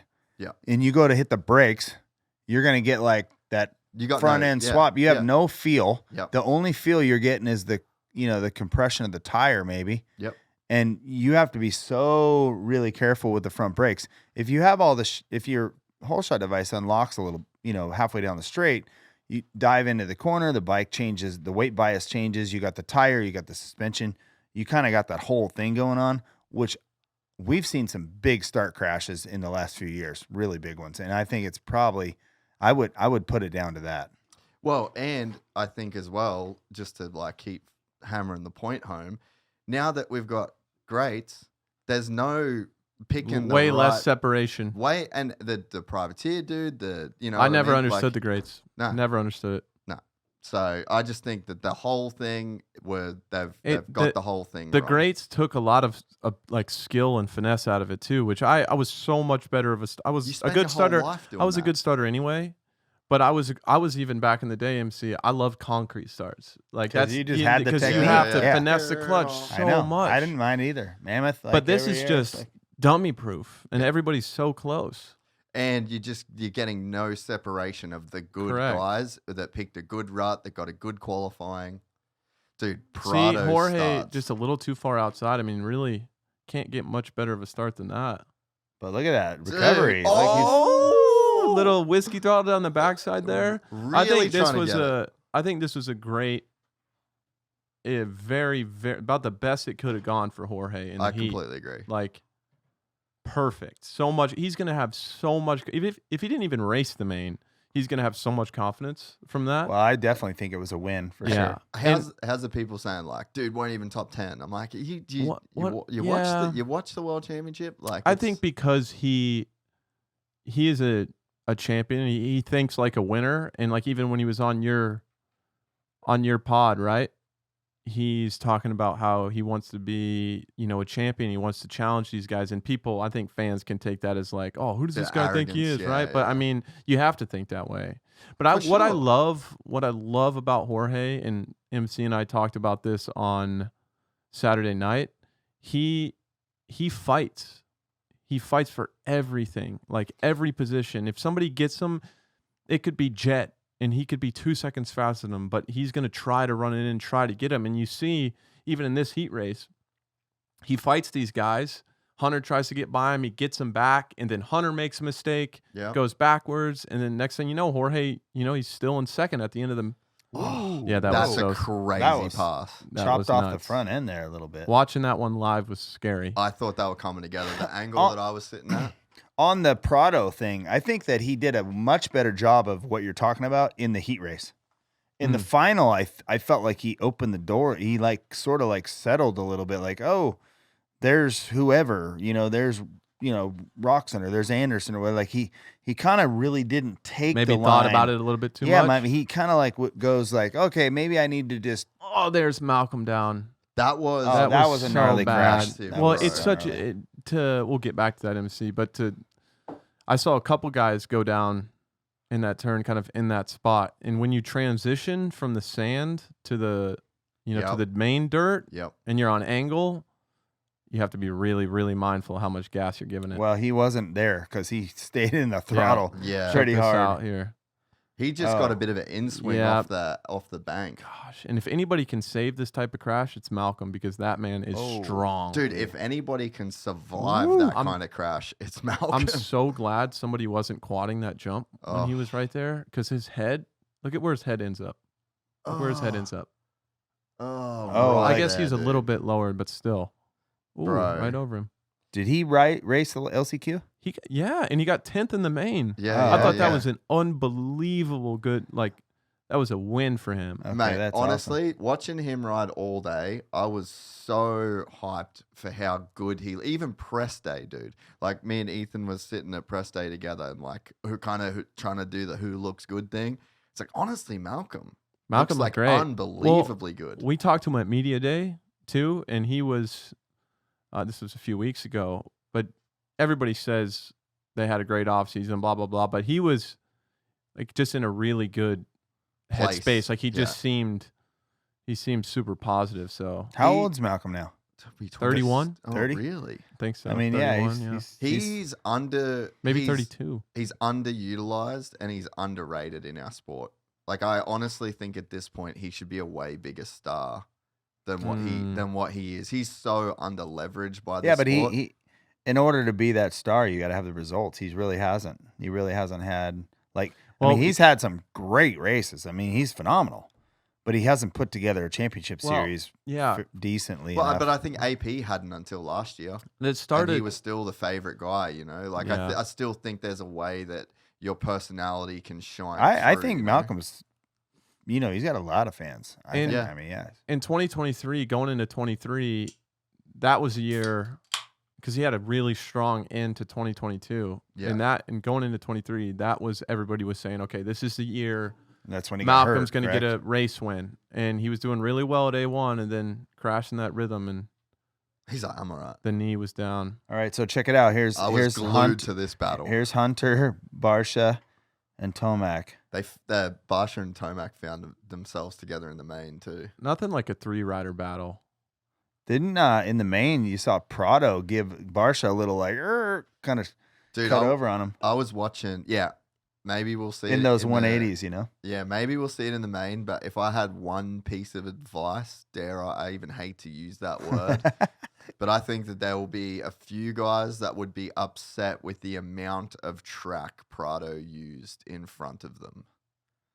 That's like as kind as I can say that, and obviously, like first time racing that in this kind of environment. But I get it. There was a lot. I'll speak to this because he broke my hand in the last turn at Anaheim. We know this, but where that comes from is like, I don't know. I just think he's trying to do his absolute best, and he'll do whatever it takes, which is honorable, but.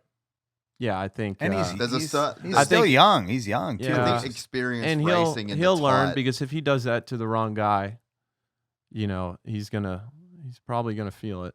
Yeah, that was one thing where I was like, you are riding amazing, but you're using a lot of track. Yeah, in front of. Yeah, he'll tighten that. Yeah. He'll tighten that up. But I just think he's probably used to, like in the GPs, like he. Well, maybe he just didn't know. Like he's just all over the place. He didn't know. Potentially. He doesn't have a lot of race experience with this crew. Well, and it's just a small confine. Like he's used to big sweep and inside, outside. Right. But I just think in Supercross, that's not how you guys do it. It's just, you have to learn to be mindful of kind of your positioning, right? On the track. Whoa, Barsha got a little squirrely. Man, those whoops were so slick. They really weren't that big at all. But those whoops are difficult, MC. You know this, especially on 2-strokes. Yeah. Because if you get into them too slow, the tendency is to give it more gas, and the more gas you give it, the slower you go, and the more you spin, the more you drop in. Yeah. And that's when you go sideways.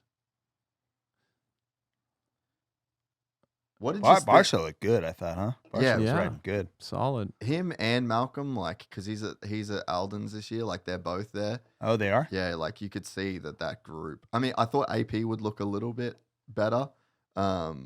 I guess obviously you just don't know what people are dealing with, but like that Alden crew looked pretty solid. I guess I think Barsha and Hunter, I heard they kind of got a little chippy with each other after this one. Really? Yeah. I haven't really seen anything. I could be wrong, but Barsha did kind of put him in the bales. Yeah. Like that was from the outside though, Supercross. Yeah. That happens. Chiz, look at that fist pump for ninth. I love it. Man, he always finds a way, doesn't he? How many seasons has he made? I think he's 38 years old. That's sick. Yeah. Wow. He did announce it's going to be his last year, right? Did he really? This is his final year, he said. No, didn't he? Did he do a post saying I'm not leaving or something? Yeah. I think it was fake, bro. He did like this is my last year, and then at the end of it, the meme came. And he's like, "I ain't going nowhere," or something like that. Oh, like the Leonardo DiCaprio movie, Wolf of Wall Street. Wolf of Wall Street, yeah. Dude, Chase, 7 seconds. Perfect start. What do you guys think now that we're kind of going to a bit of an ad? Like, I feel bad for Chase in a sense that. It seems like every championship he's won, it wasn't a real championship. And then he gets beat. And then the guy, when he does get beat, they're like, oh, yeah, he's the guy. Like, in one sense, it kind of sucks. But in another sense, like, has he just gotten to fully fly under the radar and, like, almost just take the underdog position for his entire career? Like, is that helpful in a sense I feel like he's never had the pressure of, like, you're the guy. You're the one that's going to win. It's either been Tomac or it's been Jett or it was Faulkner in 250. Like, he's never had that expectation, you know? Well, if he keeps riding like this, it's going to happen real quick. I think there's been bits where the people expected him to win, and then he kept doing those little follovers. He was and Jett stuff. before Jett. When he first got on a 450, it was like, oh boy, this guy's coming. Yeah, 21, 22. Yeah, true. We were like, oh, when he figures this out, it's going to be game over for these guys. And then he just didn't figure it out for a while. Quick enough, yeah. I mean, With the to a little degree, he mistakes, figured the it out. little He won mistakes. races. He's won a lot of championships. Yeah. I mean, I he think still had the little mistakes though. No. I think you're right, and that's the thing. Like even saying like, okay, yeah. So he's won every title except for SMX, but he literally has won every title now in his career, and it's still like he hasn't figured it out. So that's what I'm saying is like almost no matter what he does, he's never the guy. It's a good position, I think, to be in for him. That's what I feel like we're seeing now is like it's coming across like it's actually been a good thing to him. Yeah, I mean, I think right now, here's our science. Yeah. Science Who's Supercross. this guy? Who's this rooster? Look at me and Adam out here. This was fun. I did a couple starts on your bike after. That was cool. Really? Yeah. They had MC on a 2-stroke. I And you have that just had frame. hip surgery. Yeah, I was 10 days out of hip surgery right there. No Hip way. replacement. Yeah, hip replacement. That's a big Total deal. hip replacement, yeah. 10 You did days, hit some bro. doubles. Yeah, I did. Made a couple little doubles. Dude, that is my childhood. Look at that shift with the heel too. See That that? is so dope. Just do it while you're lifting your Yeah, foot. that is insane. That could put a horn on a jellyfish. Oh, I right would have. there. Yeah, I would have hit neutral. Watch my foot. Good old K2A. This is the most I've ridden in a while. I don't know. I spent 8 hours on a bike with you. Oh yeah, Just Reason. kick it up with 110? my. Look at there's that thing. There's that lockdown Okay, piece. Get the out of here. We're done. That's the limit. We hit If the I- limit. Now we got to roll my it back. shoulders are so bad that I couldn't do that many starts the last year because it would literally like my rotator cuff would be 'Cause you were so trying sore to- the next day from doing From that. trying to push him down. There was times where I had to have somebody like Nick get on my bike. No, But yes, that's not a good sign. no, it's not. Double clutch, no good. Double clutching, granny shifting. No, not good. It's funny. The best start I ever got when we were out there that day, I like nailed a couple good ones for the 2-stroke, and it was still a bike and a half length behind. Really? Like, Yeah. yeah, I mean, it was as good as you could get. as good as I could get it off the dirt. I mean, of course, whatever. It's just a little underpowered for sure, but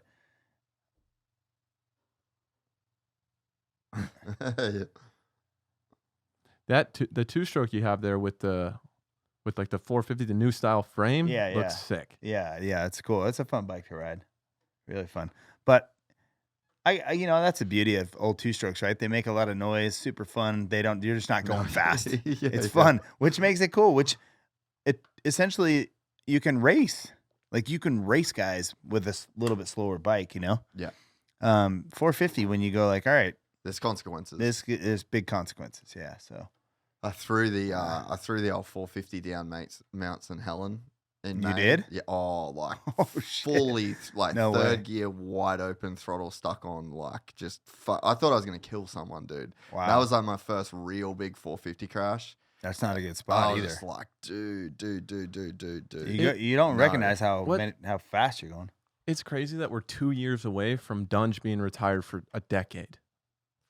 That is just stupid. What did what 17? 17. Shit. And then you think about RV too. He was 11 years before ago? that. Yeah. What? he could still. What? Maybe not. I still but, like, remember dude, him- a few years ago. Like, no, I'm saying if he didn't stop. Oh, he stopped fairly early too, right? 27? Way early. 27. 27. I think he did those few Ricky races stopped in at Europe. 27 too. Yeah, Yep, so did Dunge. we had a 27 club. Dungy was like a legit 27. 27 club. For Wow. moto, were you 27 as well? Yep. Dude, Wow. see, we went through a phase. I'm glad it's over. Like Tomac is making it over. Well, Kenny's making it over. I hope Jett finds some smiles again soon. Well, that's So we keep him around, man, because he's awesome and he's such a fun, good kid too. that was at World Supercross. I was telling you this the other day, but I literally had the conversation with him. I was like, right, I want to break it down to you in this perspective. This is something that really might resonate. If the haters cost you 5 years of your career and you're making $10 million a year, you're letting some internet trolls cost you $50 million. And that ain't the move, bro. No, like let's find something that keeps this train a rolling, baby. And not even for money. But that's one way to think no, of it. I agree. But just, yeah, I mean, I think the number one regret, you talk to athletes when they retire, and MC, you can speak to this, and maybe you weren't this way, but they didn't enjoy it, which to a degree, you always have to be, you can't get complacent. You have to do everything in your power to always look forward. And it's a really difficult thing to do. But I mean, I even know me in my career, I look back and I'm like, man, I just wish it wasn't so stressed out all the time, which it's hard when you're not in it. But it's just, I think it's more of like every once in a while, you just got to stop, look around. I loved it. Like, I loved every second of it, all of it. Unicorn. I mean, I like, that's so when rare. when Carmichael came and started beating me, and then like 2002, I had a shit year. I didn't ride good at all. I was really bummed inside because I was like, man, I can't even get like, I'm like having a hard time getting top threes. Like I like really effed myself up. I was training too hard, trying to come back and beat Carmichael. Well, I just put myself in a massive hole, right? But that would probably be the year that I was like, man, this is not really, this is not what my plan was. But even 2001, when I was battling with Ricky, I got my last win in 2001, won my final Supercross at Anaheim.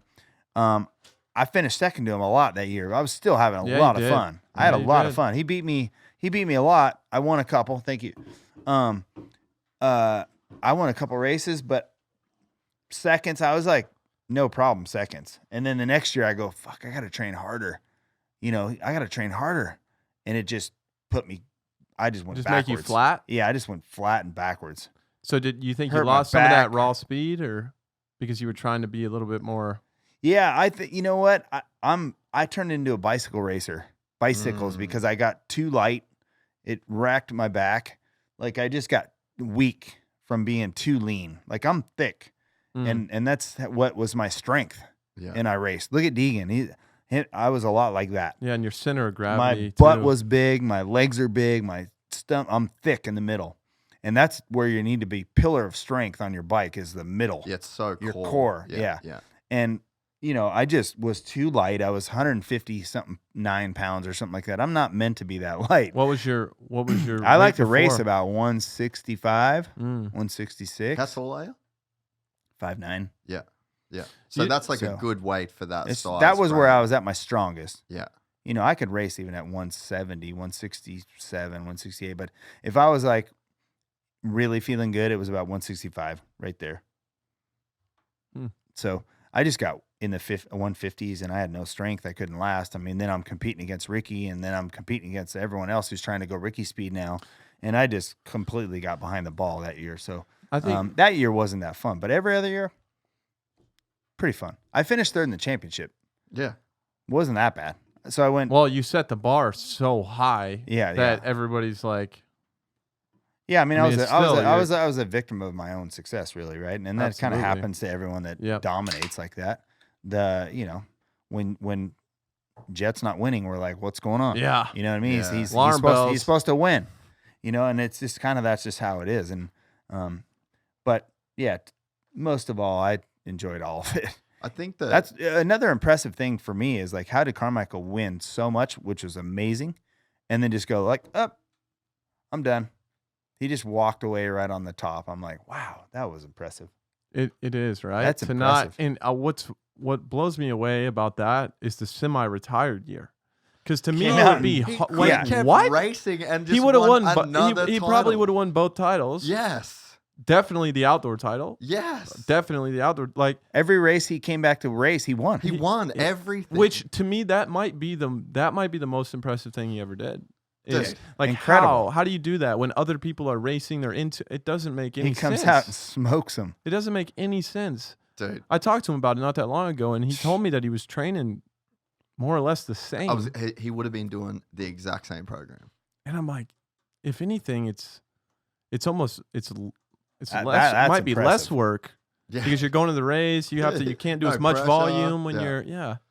Interesting. Dude, that is crazy. Like, I remember I rewatched that season, and I was like, wait, what? Like, he could have just kept going and won another title, another $1 million plus. Easily, like, easily. Dude. 07 was a cool year. Tracks were so cool. That was a great year to be a fan. Yeah. Like, I wonder. 05, 06, 07. Dude, 04, Carmichael's perfect season coming off a knee injury when everyone said that he wasn't even going to be able to win a race. Dude wipes the floor. Yeah, those races were gnarly, though, because he was squirrely. That he was going so fast and so like, fast. You know, his off. loose technique. I mean, it just looked like Bob Hanna-ish. And it was like, wow. You know, like you could recognize how fast he was going because he was just loose. I just remember that big old White Brothers exhaust pipe that had like a tennis ball size hole in the thing. First year 450 just, Yeah. I have a question. Oh, how do you pull this up without without commercials? What do you mean? Like, we're just able to scroll. Yeah. And there's no commercials. Anytime I try to watch it back, there's commercials. What are you watching it on? Peacock. I'm on Peacock. Do I not have like the premium pass? I don't know. Surely they give you something. Interesting. Should we watch? Are we watching the LCQ? No. We're skipping through. With respect. See what I'm saying? Well, let's just get to the, get to the meat of this thing. Exactly. Love that. Oh God! Is it just a Honda frame? That bike is beautiful. Is it a Honda frame? No. Is it their own thing? It's their own thing. Yeah. That's maroon. Caroli was telling me all about like the front's all like one big billet piece. That's and what he's looks like. Hey? He's like the engine was. He was really in the middle of the development. He was telling me that, you know, the chassis was the hardest part. So. Before we get into this episode of the podcast, we need to bring you a quick word from our sponsor, Motosport.com. I got a YZ450F out the back there that I got some upgrades to do. You know exactly where I'm going. I'm going to need some help with customer service, so I'm going to chat with a gearhead.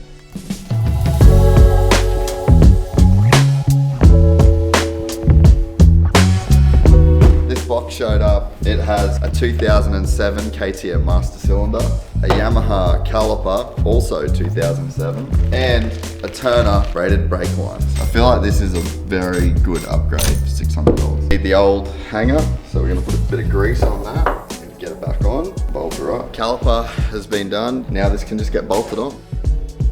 Now, shout out to Kiefer, who I think stole this off Doug Devine. That was easy. Nah, that was easy. All it needs now is to be bled and ridden. This is a pretty epic upgrade. You can get OEM parts to build this little Frankenstein brake kit, or basically anything else for any brand by going to motosport.com.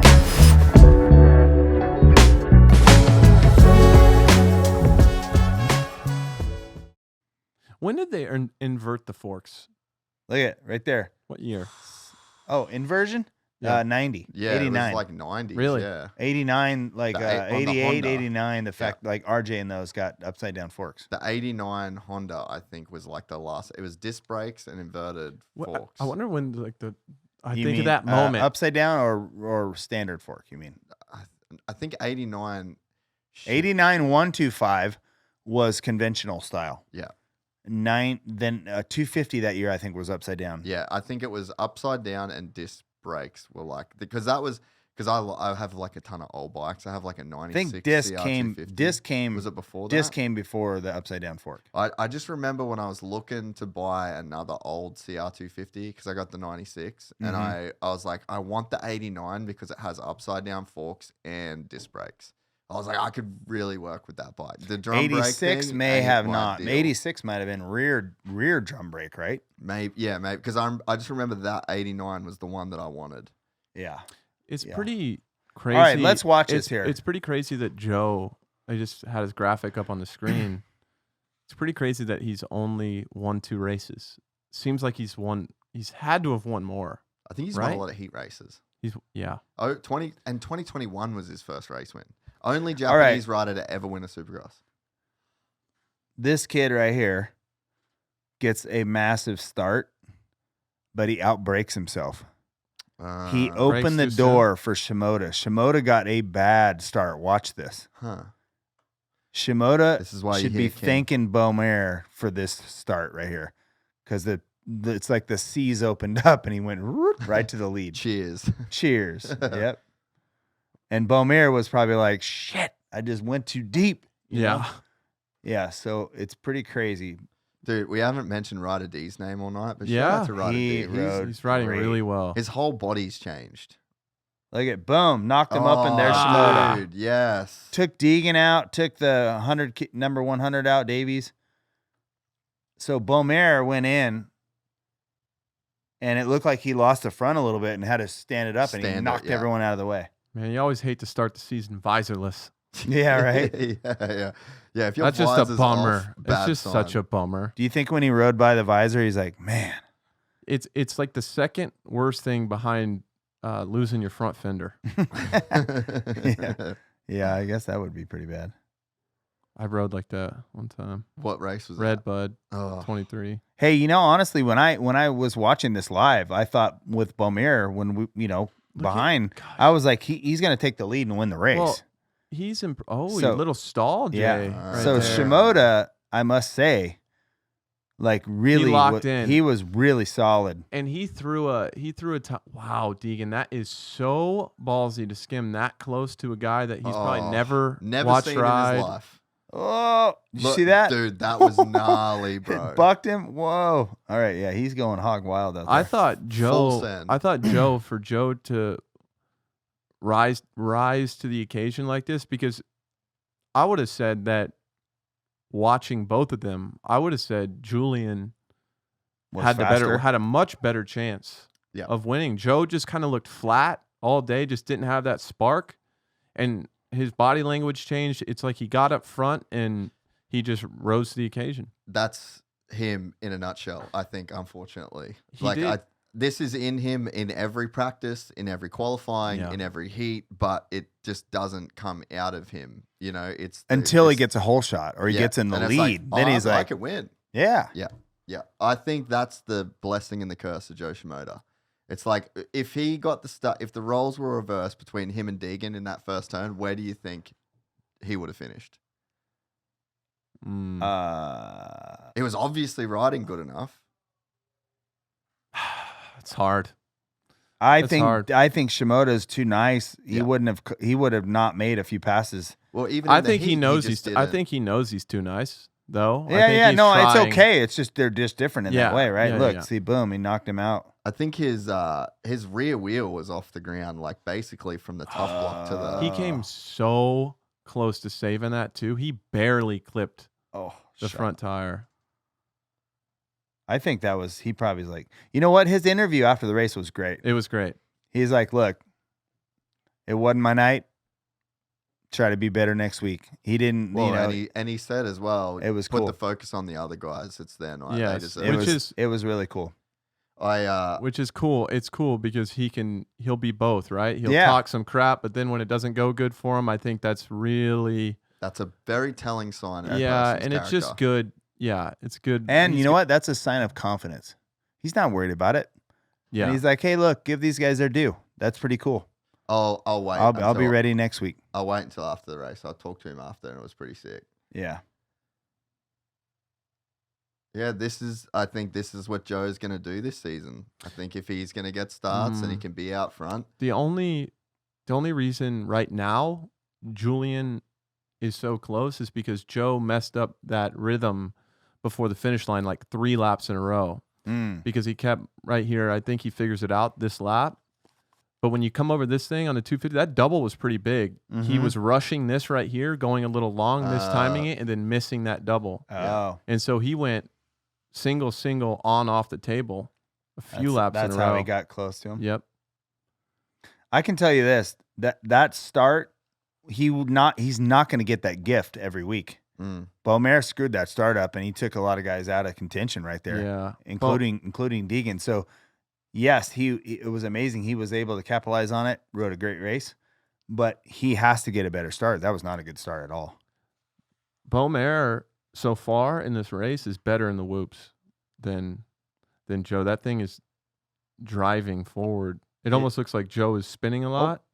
This turn claimed some guys all night. I think he hit a rock. Big old rock came up. The boys said in the press conference there was like huge holes in that rut, like massive holes. I think he might have hit a bale and at the same time. I think they showed it from behind, didn't they? Yeah, I think there's a. Yep. Yeah, he leaned into it. Caught his lever on the monster bale. Yeah. Man, if I had a dime for every time I did that in a tight But corner. look at the boulder down there. Look at that. I thought he did a really good job not overreacting when it went south. Yeah. Like that. He was in a great spot. And he just kind of methodically picked his way up. I think he's had a tendency so far in his career to make things a bit worse. Compound mistakes. Yeah. And just because he wants it. But he was super methodical. Yeah. And made the best out of it. I thought it was great. Triumph's first podium too.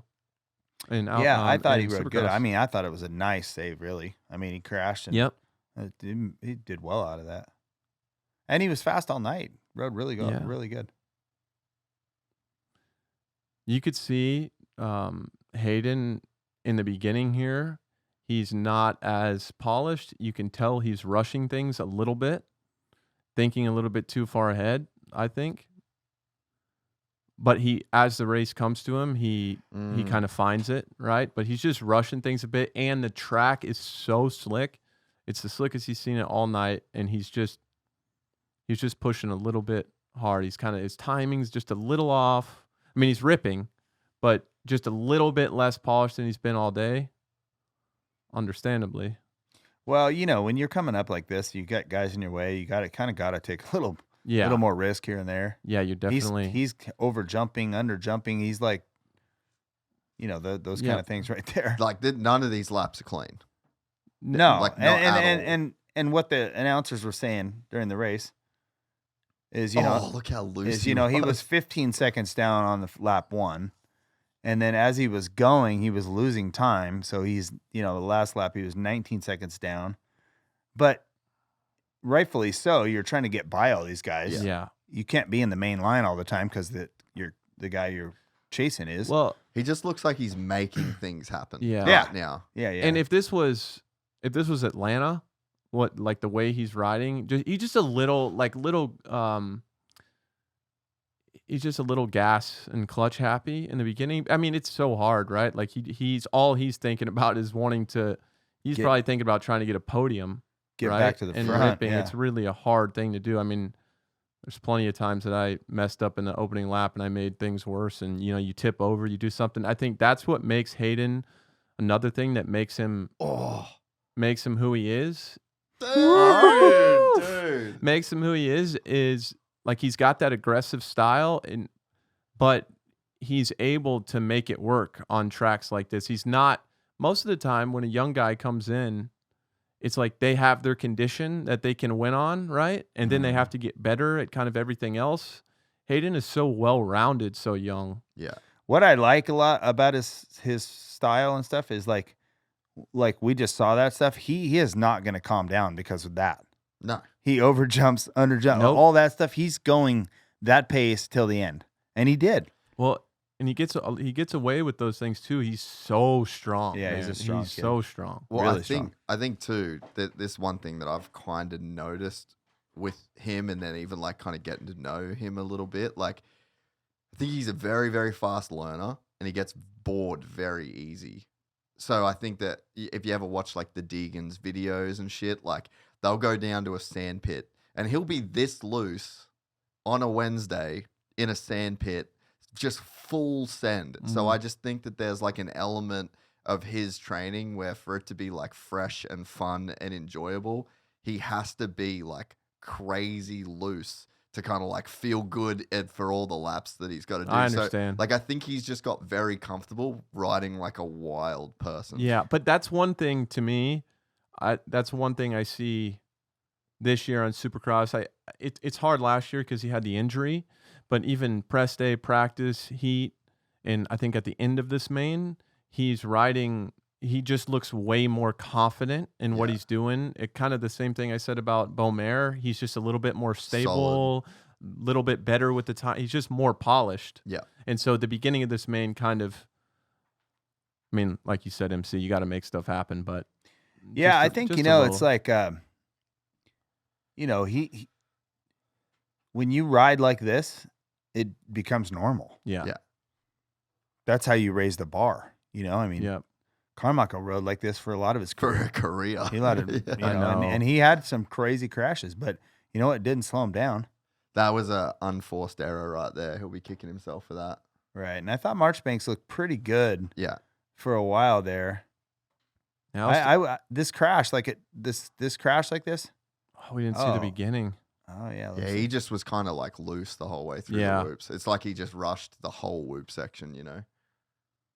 So important on a 250 to have so much pace coming into the whoops, because You can't. once gain you that. open the gas up, you're just inviting bad things to happen.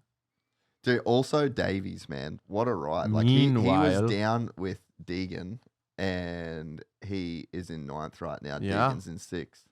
Solid. Look at Ryder D is in 3rd. He'll be bummed. He'll be bummed on this. I think that Yeah, Ryder D had such a mellow, like he was just off camera most of the night, yeah, but yeah. Yeah. it's a great spot for him, I think. He had Actually, a but really good he's day. improved a lot. I would agree. I think it didn't look like I'm interested to watch it. I watched like a little highlight clip, but I wonder if he knew it was the last lap. I feel like he might have thought there was a couple more to go and like, I probably can't hold him off. But I think I'm interested to see if it like looks like he saw it was the last lap. Right. What would you think that he would like Maybe let try him a go little. by and try to get him back? No, just maybe try to hold him off a little bit more. Like if it's like, all right, it's one more lap to go, like I could probably do everything to keep him behind There's- me. But if it was 3 laps, he's like, I can't do it for 3 laps. There's also the fact that it's Anaheim 1, and you could, Yep. depending on where you see yourself, I think he was like, man, I have a really good night going already. Let's Don't fuck that. let's not really F it up. Yeah. Well, I just say that because Dino at AusX Open, he didn't see the last lap board, and Hunter got him, and he literally come in, and he's like, Like I could have held him off he's maybe like, one I lap. could have. What? He's like, if it was 2 more laps, I couldn't have done it, but if it was 1 more lap, I could have done it. Or I would have tried harder. Yeah, Tried I would have made it happen. I just wonder if it's like that scenario because he was like right there in 3rd the whole time. I remember, I mean, I don't want to talk about myself, but I will briefly. Do it. A1 2020, I made a mistake. I was leading. Barsha passed me, and I had a lot of pace, but I had such a great day, and I was in 2nd. I'm like, this is awesome. I'm fine here. Yeah. I'm fine here. And knowing what happened after that, now, man, I wish I could go back and just ghost ride my bike into him or something. You know, I'd have done anything, bro. I was thinking at the time, you know, you're like, it's no big deal. Oh, gosh. That crystal ball. I Just know, give me right? that crystal So ball. funny. This guy, man. Good in for a good year. And it just seems like, in talking with Davey too, he's just one of those kids that just listens. Like he's just open-minded and just hungry. You know what I love too is that Davey was a guy that made a lot of mistakes. So And he's open about it. Yep. Which is amazing. and how much does that help that guy when he can literally go, "Hey, dude, I screwed this up." Yep. I think it's in some ways it might be better to learn from a guy that made mistakes, For right? sure. Definitely. Like instead of Yeah. trying to follow like a white knight that did everything. Sure. Like, think of the pressure of that. Yeah. You see Ryder D in the whoops right there? He was so solid. Well, it's crazy because I remember riding with Ryder when he was on Cowie, when he was learning. I mean, not really learning whoops. He was a couple years in, but he was definitely struggling, right? yeah. And so you can tell he's Wasn't a strong point. he's improved a lot. I And do- Smith is one of the better guys in the whoops. I do like He's real strong. Sometimes I think his technique's a little weird. A little wily. It's a little weird in the whoops. But I kind of like that on-off double. yeah, that was line cool. there. That was really cool. Ryder D's really good about his elbows. Sorry, Jase. No, that's all good. I like these whoops because they were skimmers and jumpers, and it were like they nailed that mix. Like I think that whoops should Here we be go. skimmed. Burp, burp, burp, burp. Look at Ryder D. He just got a Whoa, little- whoa. That was pretty good. I mean, Yeah, he he came- just in those whoops when they get slick like that, I think you do have to get just a little further back on the bike. And sometimes if you really hook up and you're not expecting it, you can just skip one, and that's what he did right there. I'm not telling you, MC. I know you know. I'm telling the audience. Yeah. No, I agree. Like it looked like his front dropped because he was going in. Yeah, quick. He didn't hit the face of the all of it. I had a tendency Here as he it goes up is. the inside here. Yeah. Look at that. Gosh, crossing all those ruts like that. It's sketchy when you're in it. See, had Ryder D just shut it down early right there, he would have hit him and crashed. MC, to the point we're talking about the way they prep the track. Yeah. That's one of the things. It gets so ruddy now, especially when we go east, Right. that you can't really. There's the one or two lines on the bottom of the turn that you can hit. There's no squaring up. No. Those days are way And done, if you're trying to block past somebody, you can block past somebody if you're 10 seconds ahead of the guy behind you. But you can't. I mean, you can't lose. You cross all those ruts. There's a chance you're going to crash, and two, you're going to come to a dead stop.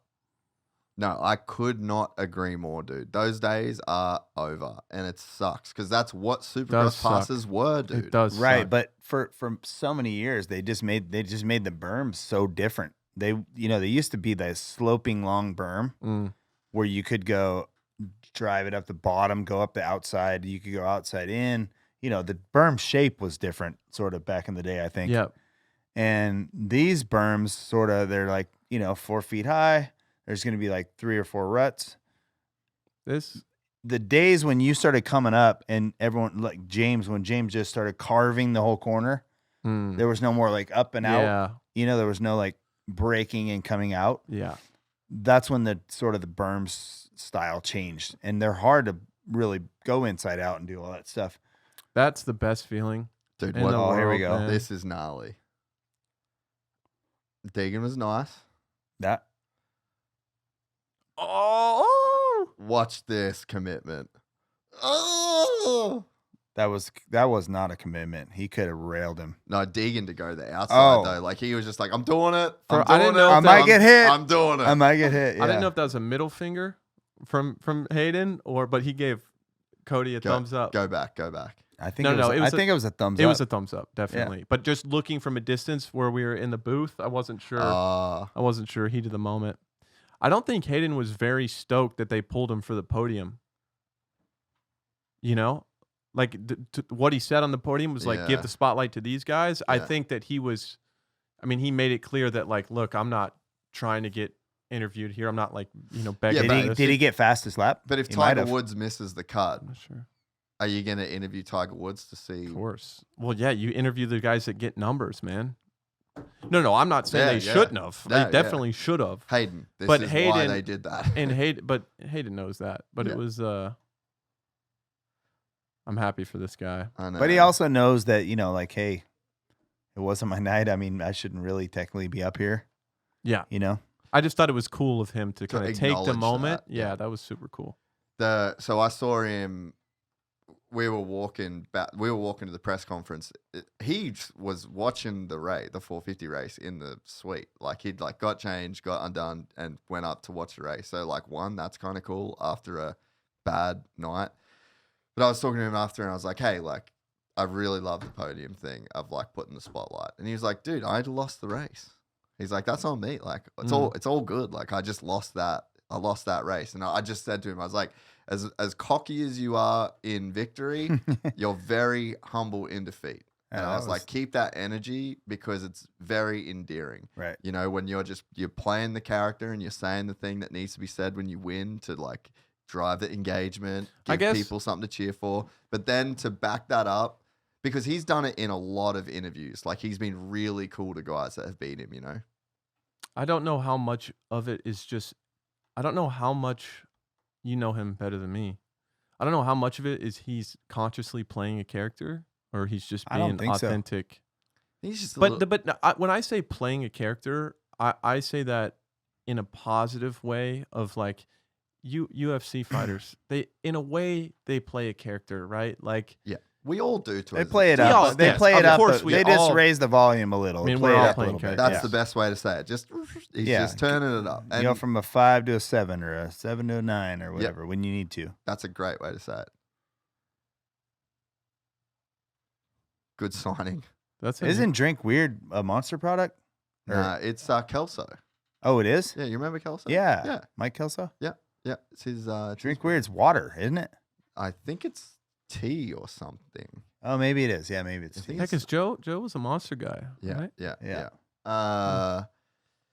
But yeah, I just thought it was cool. I thought it was cool to. I think that Hayden knows. Like he's waiting for people to clap back at him. You know, I think he just knows what it takes to entertain people. I think he knows what people want to see and like what people want from him.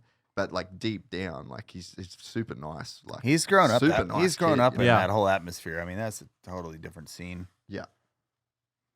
I'm gonna take a bathroom break real quick. Do it, bro. We'll hold down the fort.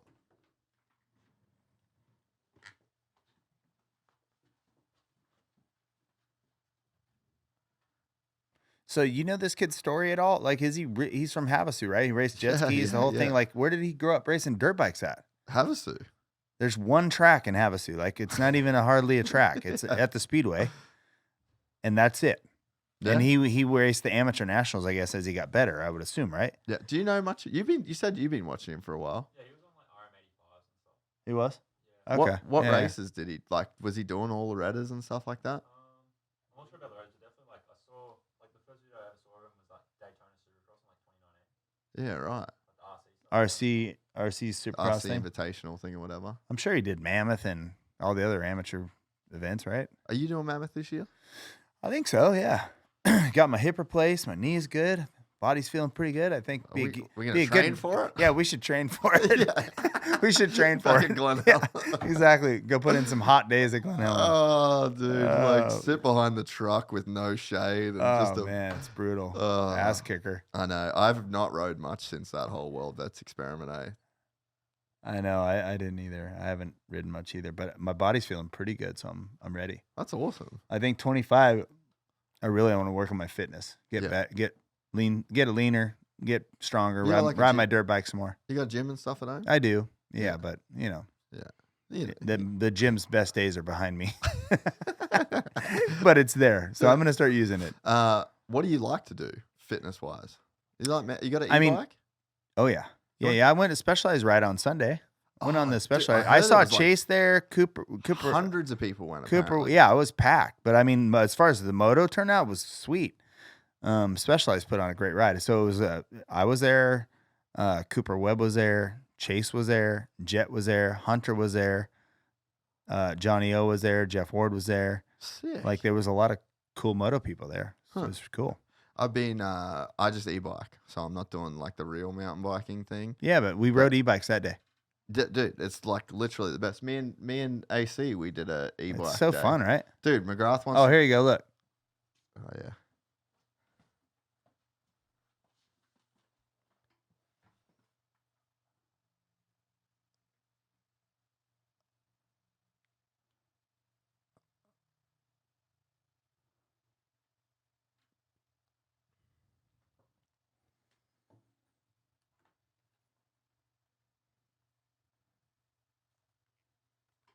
Oh, that's just such a bummer. Such a bummer. He was like so close to not going down, you know? Yeah. Just kind of buzzed on the swing arm of, was that Ryder D? I think. I didn't see which Yeah. it was. MC, big e-bike guy, wants to get fit. Mammoth. Why don't you race Mammoth with us? Let's all go race Mammoth. Oh, no way. What You would can't- it take? What would it take? He's got to wait a few years before he He's before got he to get wants it back. before he wants to No, No, race. but he's still. Well, He's still actually too young to race a vet race. That's true. But he's. Oh yeah, Plus you'd have to 25. race a bunch. Right. They don't do But plus yeah, 20. I They don't don't do wanna- they don't yeah. do plus 25 up there for But- the vet weekend. They don't. But you could come and. Why don't you come and like help me out? Yeah, I can do that. Just like I'll caddy for you. sweep a gate. Let's like really enjoy the nighttime. I'll caddy for you. Really enjoy the daytime pre and post event. Yeah, I'll come up there do some mountain biking. Have Dude. a couple Yeah, beers with yeah. you. Bro, Yeah. we went dual sport riding the year I saw you up there. yeah. Bro, It's great up there, huh? we had the best time. Yeah. Like we were just riding dual sports with like the lift guys that work at the resort. Oh yeah, Murray and the they boys. they just know the whole place. It was epic. Yeah, it's I want really to. I want to get a Kenevo. Kenevo. Is that what Have it is? you asked them yet? No, specialized Dude, get Kenevo. on it. I know. What I'm do you an want a enduro Kenevo guy. for? I'm no cross country guy now. You want a Levo. No, I have He one has a lever. He What do you wants- need a Kenevo for? because It's I more want to catch suspension. air. Because he's sandy, bro. You don't need the suspension to catch air. You don't. Well, I You don't know just about your athletic ability, but I know mine. You saw it on that double that we did. Yeah, Dude, yeah. He's got the like the little clips. Oh, Like the tiny XC clips. right. And then he's like, let's get a clip, bro. Like, so I'm filming and just Foot flies off. both feet, dude. Whoa, Like, that's I scary. stayed up, though. bad. I stayed up. Saved it. That's good. Yeah, Have yeah. you ridden the dog park trails in San Clemente? No. Fun. Are they fun? Yeah. I've heard about them. Where do you ride? So right by my house, you can ride. Let's I see can. Jet's practice start real quick. See, Looks that's the good. one. That's the one. Yeah, yeah. But There was a little bit of... Little bit. Sometimes, especially when the but it's Holeshot really device, about the first 20 feet. That was good. Yeah, the Holeshot device, the ruts, they don't have time to, they just leave the ruts most of the time from even practice. Yeah. So there's always a big bump. And if you don't carry the front wheel, which is Over. hard. where the because you rut go comes great- up back to the standard height of the ground, you mean? Yeah. So you go So rut, you rut, pop it right there. you go off the grate, unlimited traction, you hit the plastic, you spin, then you get the dirt. So that's why it's hard to keep the front wheel just like this. So you want to run it so it goes like Over. smooth right on the flats. And I think what he did in the main was set his front wheel down right On on it. the hole. popped And him then up. it pops up, and then it's You're- over. You're dead. It's over. Yeah. Might as well just hit the brakes, let everybody go. Roll onto the Yep. inside. Like Top Gun. Hit the brakes, they'll fly right by. There you go. I like that That's one. right. Don't leave me hanging. That's right. That's right. That's awesome. Way to go, Maverick. The second one, Top Gun 2, was so good. Oh, it was so They good. never. It's never good like no, that was especially good. That was like excellent. a movie from 30 years ago. Happy Gilmore too.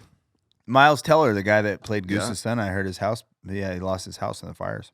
Really? That's awful. That's awful, man. That sucks. You know Townsend Bell, the I know the car Indy racer. car- Yeah. yeah. He lost one of his $5 million property in Malibu. Oh man, yeah. Derek Natvig's dad lost his house there. Oh, gosh. Thanking everybody that way. I got friends, Spencer Pratt, remember from the Hills, Yeah. Laguna Beach. He lost his. Oh man. Yeah. Yeah. Bunch of people. Apparently, a bunch of the bosses at Red Bull, and because everyone's kind of like up in that. So brutal, dude. Eli, when asked at the press conference, he wasn't like, I'm definitely retiring. No, If he he wins said this it here championship, too. he's coming back. Bro, if he wins 5 races this year, he's coming back. Even maybe 3. Even. Really? You 5's a lot. think? Yeah. But I think he he'll win can. 5. He'll win I think 5. he can. I think he will. Yeah, He'll I think win he will. 5. Yeah. I on it, bro. He is. Oh, I'm really surprised Jett did a good job not actually crashing. hitting the turf. Yeah. That is the worst thing you can possibly do for your knees, man. Anderson's like when you get sitting- a tough block like that and you stick.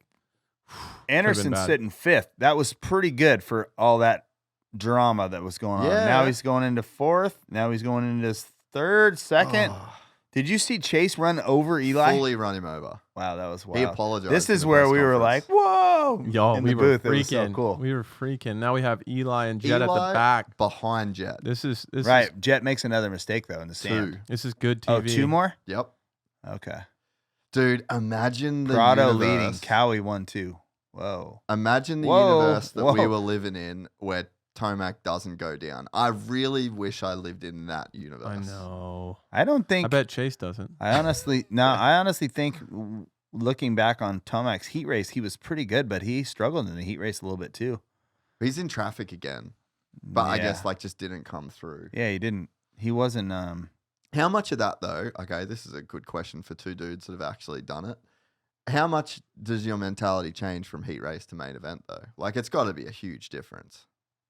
Mm, I I'll let can you tell go and you. see. I can tell you that. Look, if you have a bad heat race, your mentality is going to change quite a lot. Your attitude. If you have a Look, I think it can get better if you get a good start and you have a great heat race. Things can get better than if they were in practice. But are Maybe you they're going to charge mediocre. as hard in a heat race like Eli I think so. I'm charging 100% all the in a time. heat race? If in I- a heat race, oh okay. yeah. if I had a bad enough heat I race, think they're going 100% All the time. because they want to know what they're going to get in the main. Okay. They're not going to be like, oh, I'm just going to cruise and save it for the main. So in my head, I'm like, it's just a heat race. No. Okay. For them, there it is. Look at that. Whoa. Dude, Ando was way behind Jett. Look at him slice through here. Dude. He was like, That's a crazy save. was Roxon on his inside? Did you see that? Roxon, like they weren't, in the front of the pack. Roxon's right on. See Roxon right Anderson just going got through little, turn he just one. leaned a Wow. little See, left. there's Roxon. He got squirrely on Webb. Wow. Now watch. He dives Just down the cuts bottom. inside. How's the awareness to slide the rear of the bike? Yeah, to he hit just- That's that all hole, dude? subconscious too. Which is wild. That was just a reaction. He wasn't thinking about it. Yeah. Tomac. Oh, look at the sparks off his bike. Chase Oh. really run him over. But he kind of like lifted, kind of like, I don't know, saved him a There's little bit. Jett. Oh. There's where Tomac went by. Man, when you're gosh, after that start and then that happens, when you're laying on the ground, you're fighting some demons. Bro, the second You're one, fighting some demons. the second one, I don't know if they see it, but he was like going like this to like flaggers, and it's like, Where was the second he one? crashed in the whoops again. After the whoops in the sand again. Again? You know, Yes. Hunter crashed there twice Yeah. in free practice. Hunter crashed there again in the main too. That to me, I don't know. That to me, that tells me the bike is Well- pitching. The bike is pitching a lot. Well, they 'Cause you- lost a lot of oh. testing time with Australia and Bercy. So I want to make this point. So Jason, even if he's a second, 2 seconds slower than you, he is unbelievably hard to get around. And what Jason plays to is your emotions. Like, no, seriously. Yeah. Yeah. He wants you to be so mad that you Flustered. can't even function. If this is 3 years ago, after that little brake check thing that he did, which was fine, Chase would have gotten angry and wanted to Anderson be screwed up. extra aggressive Yeah. and overthought it and whatever. But that's why I say that is emotional maturity right there. From That's Chase. calmness. Yeah. That's calmness and That's him just- checking your ego. Letting it come. Yep. Letting it happen. And knowing that you know Jason is gonna be like that. Like that's that's his And thing. Kenny does the same thing. Yep. He just, Jason sort of right here in this. Look at that right side of the whoops, MC. Yeah, look good. You can see it anytime Jett and Hunter are around Ando. It's just their whole thing changes. I saw on press day, yeah, Hunter was rolling. I don't know if they had gotten into it before, but Jason got into him a little bit. Really. Mhm. Oh, into Hunter. Yep. How's that? So you see Hunter's running 6th right now. He finishes 11th. Yeah. yeah, So is that him going down there? No. no, that's he not him. crashed at the That's end of the Joey week. and Okay. Bloss. Oh, okay. Did you see the clip? This is cool. Look at Roxon does Offline. offline and triple double. And there's no Nobody did that. and I don't think he even did it in After that. practice or anything. That's just spur of the moment. Yeah, that's some Talent. some sick skill right there. Did you see the clip of there was like they asked Hunter and Ando about each other, and then he's like, "Oh, do you Yeah, have I any? did. Do you have And any?" I think like, that's why Anderson got into him at press day. But Just I mean, I'm speculating. Wanted to get big him time. thinking. Did you see Well, it? it's just like, hey, didn't don't see say it. that you're not going to get away with saying that about me. Yeah, he basically Oh, was Hunter like, said some stuff. "Yeah, dude, Oh. it was awesome." He's like, "Yeah, I literally just don't like the guy. I got no respect for him off the track. I just don't think he's that cool of a dude." See, look at Prado fight back. Oh yeah, He knows that, he knows that maybe he doesn't have the same pace as him, but he's still he's racing. like I love that. But you know how it is. Maybe he feels like he has the same pace as Cooper. Well, So he's like, he yeah, got that. closer I'm to not letting him Jason. get by me. well, he got- especially after second in a heat race, he probably thinks that he's Right. just got the speed. I can tell you, the longer he stays there without going backwards too, the more he's More like, oh, I confidence. can do this. Yeah, exactly. Dude, how Jay deep Coop- is this shit? I know, right man. now? Jay Coop is somebody that doesn't get talked about a lot. How good is that guy on a motorcycle? Justin Insane. Cooper? Yeah. Yeah, he's really good. Insane. He's really good. Both of these guys. I thought this Qua- was a really good race from Coop. Like I thought it was he great. was really far back. I thought it was great. Like I yeah. don't know if it shows on TV like how far back he was at the start. He wanted Anderson on the last lap too bad. Big time, dude. You see that little rev? And Anderson he was like really trying to save. He was doing what we were talking about earlier. Oh, one lap, I can do it. Like he seemed like he was about out of gas at that time. Well, 10 minutes in to the main, who's that? It's Is that Chase Chase stalled Dolan? it. Yeah. 10 minutes into the main, it's almost like Ando's lap times dropped by like a second and a half a lap for like 4 laps. See- And it almost looked like he was like, I need to save this for the last couple. See, Chase right out of the stall when you're like, oh my gosh. I mean, just absolutely nailed that 3 into that 180. Yeah, didn't miss a beat. No, it's weird because most of the guys we've seen Chase stall it a fair bit, and like I'm thinking about James back in the day stalling it. It's because he didn't have his finger on the clutch a lot. Chase has his finger on the clutch all the time, so that's what makes it kind of strange to me that he keeps stalling it. Yeah, but here's the thing: who knows how much play he likes to run? Yeah, maybe he likes a lot of play in his clutch. I was always really sensitive to not having a ton of play. And if you know how you can stall it with some play in your, maybe he should just move his lever just a hair or whatever, because he's kind of done it a lot. I just told him turn the idle screw up. I wonder. That was my fix. Yeah, right. Yeah, I mean that works too. That works too. Yeah. That was like my one change on a motorcycle I could actually feel. Yeah. Hey, turn my idle up, Dad. Whoa! Oh, did you see that? Bro, it looked literally like Hunter actually had to hit the brakes on the face Oh, of the triple because he I was sitting definitely hit the right brakes. behind him, dude. He definitely That hit was the pretty brakes. crazy. That was gnarly. I think he touched it. They touched. It's so hard because when you're well, Oh. he made it easy on him there, Yeah. but wait, it's so hard when the track is this slick because you're looking for any bit of traction. It's so Whoa. hard to like change your angles and stuff when you're passing people coming through the pack. You're always looking for these different angles, and you have to be so mindful of how much traction you have. And when you're going to different parts of the track that you haven't been to, ooh, Jorge. Yeah, he got loose that lap, so it makes sense where his crash came from. I'm sure he got arm pump. Like when he Has was with to. these guys, like, you know, just, I mean, not Not breathing. just nervous. Yeah, Yeah. nervous arm pump, really. It's just the rear end of that Whoa. bike isn't right. I thought it was. Whoa, Jorge almost. I know, but Oh. I really did think it was cool to see Jorge trying to skim the whoops. I mean, He's got a lot to learn in that even department. yeah, but even Coop jumped him the whole main, maybe skimmed him a couple times. Yeah. But I'm surprised Jorge wasn't just like, I'm jumping. Prado was like committed to doing Supercross, it seemed like. Yes. Yeah. Well, I mean, literally, like there's 9 whoops, and in this case, you're coming out of a corner, you got some room that Just go low in the turn. You should if never you're be Jorge. jumping the whoops with 9 whoops, in my opinion. Really? I don't. Well, think. by the time you get like what you're getting sketchy by like 9, and then it's hard Well, to say. Like you can always say. To me, you can go 3-3-3. You know, it's so easy to just go in there, go 3-3-3. I mean, Cooper I'm- Webb does it a lot. Yeah, and so does Jay Coop. I mean, Justin Cooper was jumping the whoops like the first lap of practice.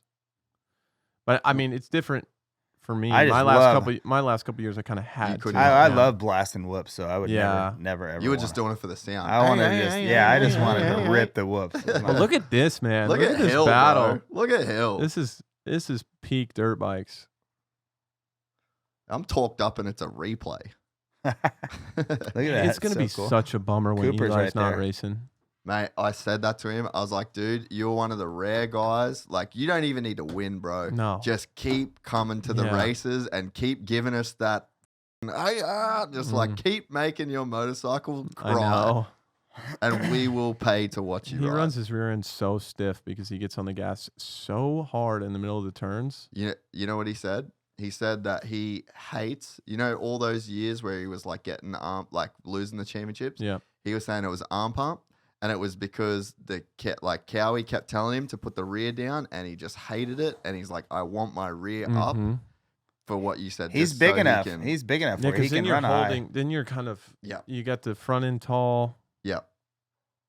Woo. but typically when you run the back a little bit lower, it's kind of a little bit more stable. Yeah. In terms of like the rhythm sections and stuff, so I think that was probably Cowie trying to play to their strengths. Yeah. Yeah, Instead but of I trying think- to make the bike something it's not. I think those sections, and there's not a lot of them here on this track, but where you come out of a corner and you got to kind of like jump up over something and get, Yeah. he always hung the rear, Yeah, and he when made the it rear's really low, hard. And it was a really low rear end on the Cowie. Like he always hung the rear. He could never, like Roxon was so good at getting fitting like in the this, transitions. and Sexton as well. But you don't see that. I mean, instantly on the Yamaha, his setup just looked. Yeah, and when he you gets know, on the gas in the more turn right, balanced. he's like still over the bars. There's not tension in his arms. He said that 2022 bike was just. Yeah. Really? He's like, dude, that thing was ridiculous. Yeah, that's cool. There's no better feeling when you get something you love. No, you just feel like you can do whatever you want. Yeah.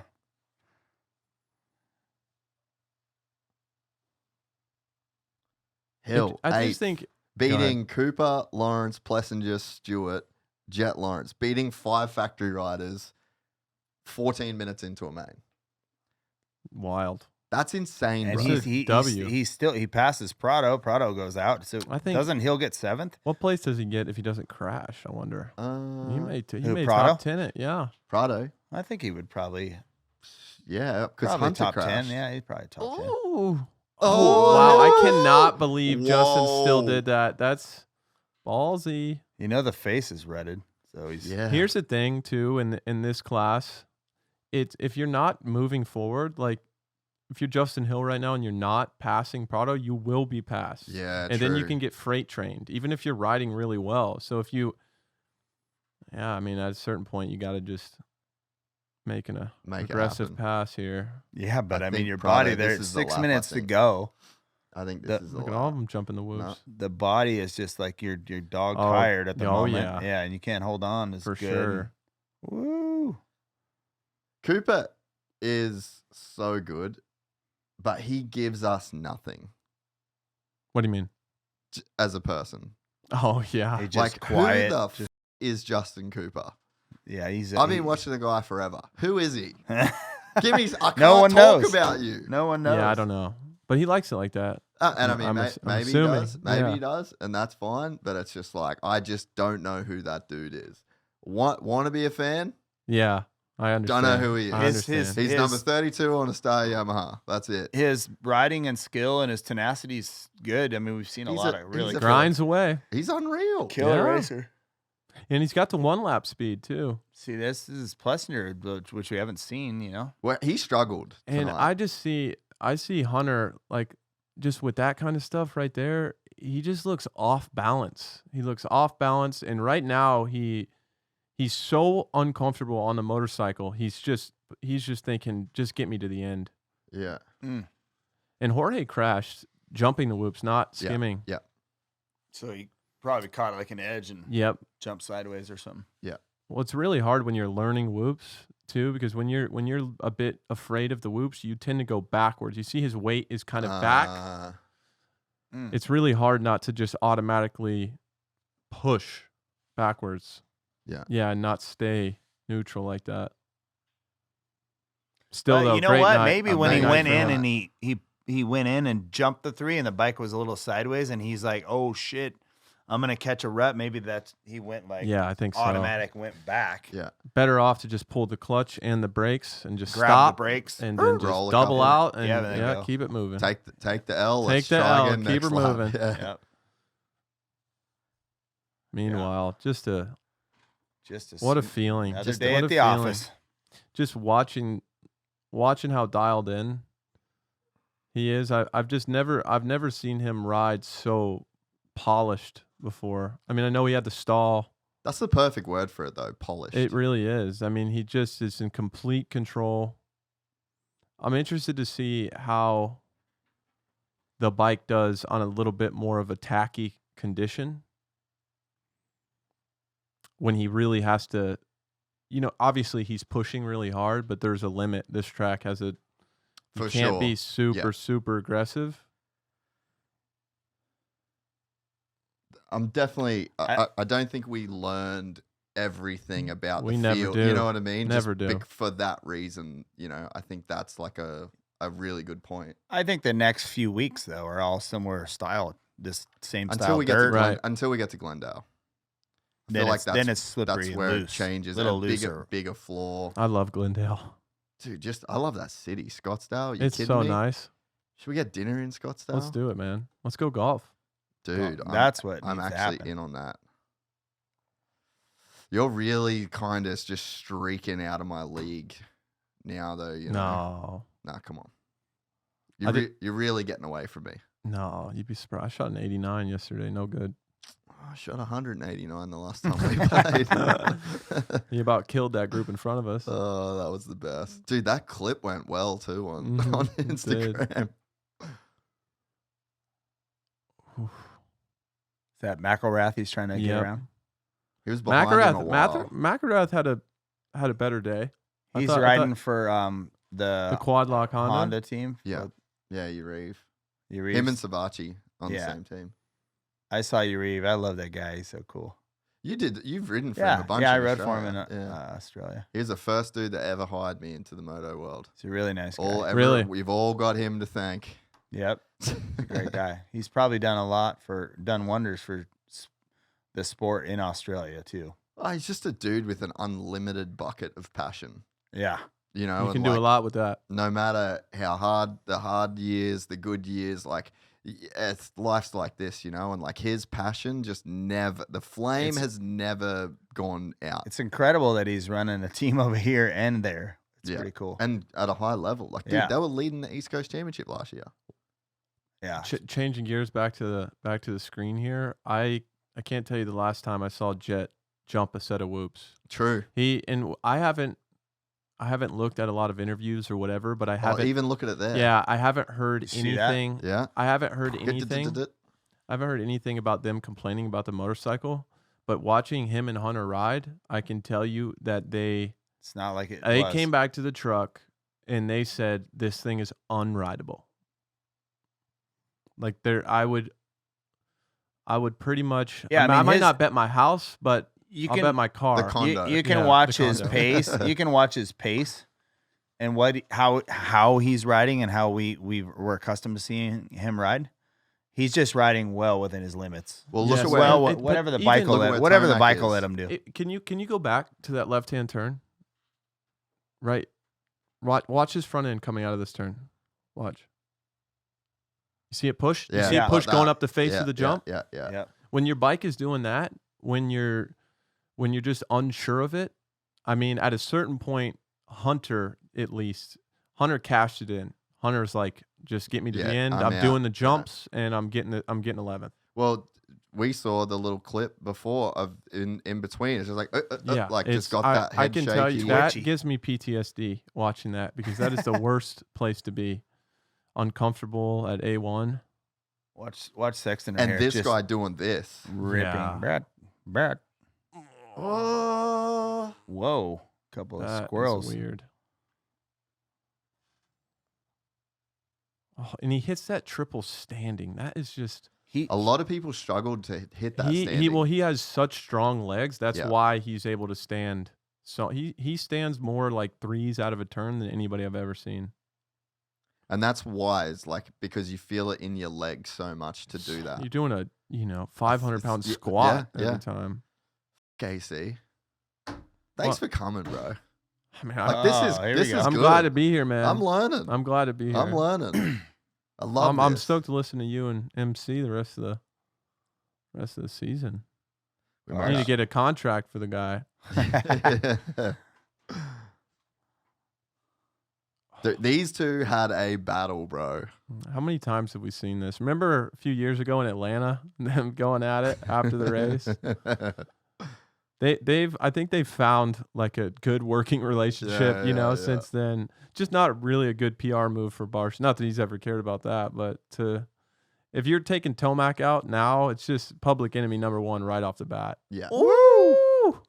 Tight. That's one way to say it. Yeah, totally.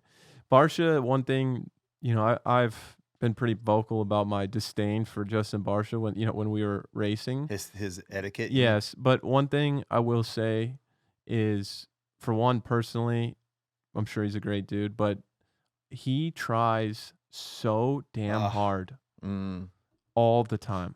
Like, he's like the Russell Westbrook of motocross. I mean, he gives it everything, which I have a lot of respect for. Yeah, that's amazing. I mean, you see a lot of wild stuff out of him, but he's always giving you 100%. Yeah. And he's an incredibly nice person. Okay, here we go. This is where Anderson's going. All right. Yeah. One lap to go. He was saving it for this. Yeah. Coop looks good, man. It looks good. Might be the most under the radar ride. Beer What a Ike. feeling, MC. Just looks so easy for him. So awesome. What was the happiest? I think Do Anderson you was pretty remember, pumped. do you have like a best Anaheim 1 win? I mean, you know, there was a lot of Something stick out? like the first one was cool, right? The first one I beat like Stanton. Stanton is one of my heroes, you know. It's Yeah. like I had to pass him to beat him. So I mean, that's like a mind twist in itself. You know, I'm not supposed to be doing that at that age. I'm like the B rider on the A team, but I'm like the B rider. He's the champ. the He's guy. number Yep. 1 on his bike. Yeah. And so that was a little bit of a mind twister the first time that happened. You're like, what? But I can mean, do it this? also broke open the door. Like, whoa, shoot, I can do that. And, Yeah. you know, that wasn't too hard. You know, I had those last couple races, like some good battles with RC at the end there. That was pretty cool. I've had a lot of 01. uneventful wins. 01 at was Am- cool. Yeah, 01 was cool. Yeah, I mean, look, it's hard to remember Yeah. all of them, but I mean, There's quite a few to pick from, no, right? I'm talking Anaheim ones, Yeah. but Still. even 94, 95 one year, Larry Ward, like I said, I just really didn't get in the lead till like lap 11. That was pretty unusual for me at that time. And so that was exciting, right? It took a long time to get to the front. Larry Ward was always one of my favorites. You know, he's just cool. Big bird. Super cool, fun to race with. I Unless you're chicken. For real. Yeah. a lot of people, like obviously the people are trying to not talk about the whole like KTM situation. And I don't know much about it. I get it. Why? Well, I mean, they're just like I know. they I mean, need I to know get- they're. they need to get saved basically, Yeah. and I think they will get saved. But also, like I went through a pretty shitty thing this year with like our warehouse and the studio and like all the things that happened around that. But like Griff, Rones, Ethan, like our team, everyone, like that very next day, we all got on a call and we were like, "F- it, like let's go." Yeah. And I feel like that win and the team and, you know, like there's probably a feeling in those guys where they're all just like, you know what, F- it. Like this is big, this is out of our hands. People are talking and they're like, let's go. And like if we win A1, like there's probably been talks around that camp. Like, dude, if we win A1, you know, and I just think sometimes those shitty situations can like get a group tighter together and really like raise the bar. And I feel like there's got to be a crazy sense of relief. I bet. And that happened in that camp and that made me feel happy. Yeah. You know?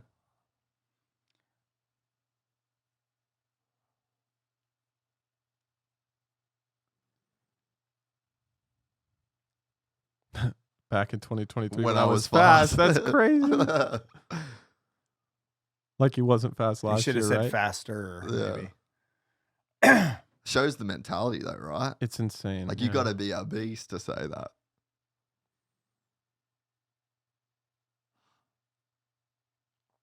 Yeah, I mean, I guess if anyone needed that, KTM needed that, right? Needed some company morale, some boost with all the rumors flying around. But, you know, there's probably so much stuff that even any of these guys that are on this race team can't change. They didn't do exactly- it. Yeah. They can't do it. What? They had a budget. They probably spent their budget. Yeah, of course. But someone back in wherever corporate is Made some calls Made that some- didn't pan out. well, yeah, for whatever reason. And COVID, I know, didn't help anyone for that matter. But, you know, let's just hope they get it figured out because they need to be out there. I think they will. Yeah. I think they will. Just one of the things I want to say about Chase, like when it comes to him emotionally maturing, I think it's so hard to take like true accountability for yourself, like just to be completely honest with yourself in general is hard, but it's a lot harder when you're hard on yourself, right? It's hard to like take that super honest look in the mirror when you know that inner critic is just going to hammer you. And I really think that's what Chase has, that's how he's grown. He's like finally done I that. think he's found more of like an acceptance than himself, and it just allows him to take true accountability and take a look at himself and work on those things more. Not that he wasn't before, but that's what I see. Yeah. I think as you mature in the sport, right, the things that bother you most when you were younger, when you get to a certain age, you're just like, Yeah. For sure. He's an adult now. He's Mhm. older. He's like, look, it doesn't matter if people talking shit. Nothing matters. And there's going to be another race. Right. Too, right? You don't have to, you even don't really have to try to block that out. But just as you get more mature and as more, more of a man and more experience, those things just like, they just don't resonate anymore with you. Right. So you're just like, all the stuff I might have thought about when I was 21 or 22. Dude, I I was an insecure mess until I was like 28. 29, and it's like then it was like it just started to taper off. Yeah. Right. And I think once you realize that it's tapering off, you kind of like relax and go, okay, wow, there's more to this thing than and you realize, I think you realize too that nobody's really thinking about you as much as you think they are. Yeah, that's true. Right? Too. Like when somebody gets on the That's internet true, and talks shit about you, they're thinking about it when they're typing it, and then they hit send, and then they're It's out of taking their their mind. dog on a walk. Yeah, exactly. Like people don't really care about what you got going on. They don't care what you're wearing. Nah. Like and it's not that important actually. Yeah. It's a sport. Nope. You know what I mean? Not. It's funny, like literally, that's so true. The other day, a friend of mine was wearing his shirt inside out, and I was around him the whole day until he told me that he was wearing his shirt inside out. I was like, huh, didn't even notice. Daniel does that sometimes, just on purpose. I guess. I don't know. They do that now. They high fashion. But wear your shirt inside out. That's how little people give a Yeah. Like he was obviously wearing his shirt on the inside, and I'm like, oh yeah, didn't even notice that. Yeah. That Good was a ride for Jason. Really good ride. I called it. He's so good on the slick stuff. Yeah, listen to the crowd. We need a sound effect. Look at him. For He's bummed, but he's stoked too. He rode so well.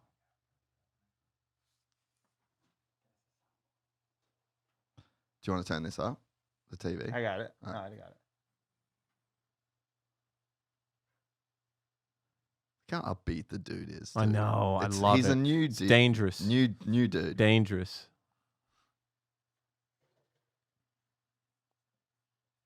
How old is he now? 32? Mm. 32? 31?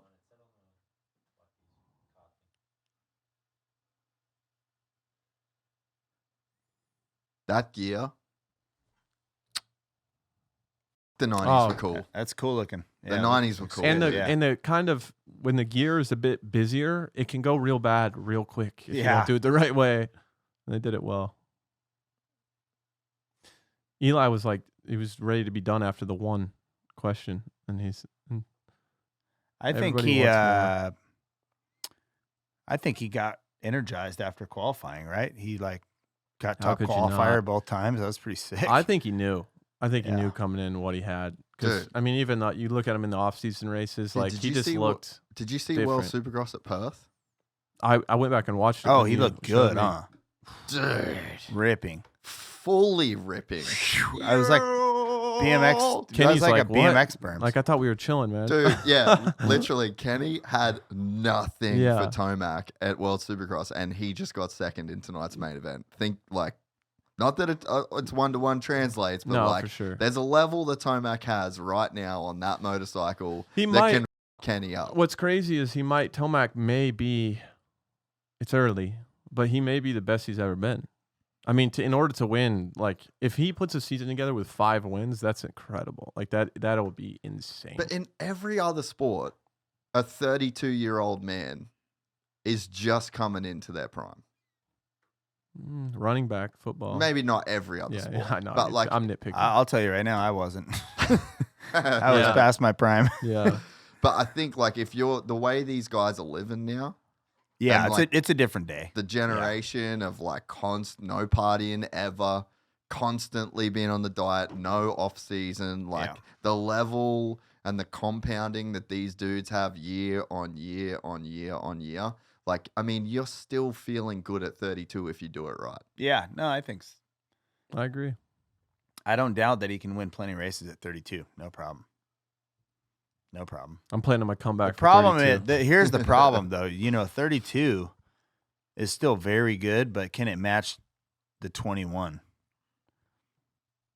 That was me. I was 31. Ricky was 21. So my 31, maybe I probably wasn't. I wasn't as finely tuned as I probably should have been at 31. maybe I should have worked a little bit harder, but I was sort of in the realm of what I was used to. Yeah.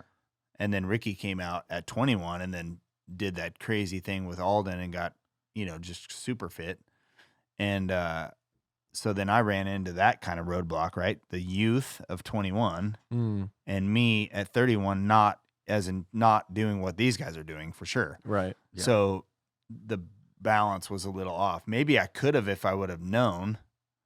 But I had no reason to believe that I couldn't still go out and win at the time. The year before, I won no problem. And then Ricky, kind of reinvigorated himself and got in there. But learned how to hit some whoops. Yeah, I mean, it was wild that how it all changes.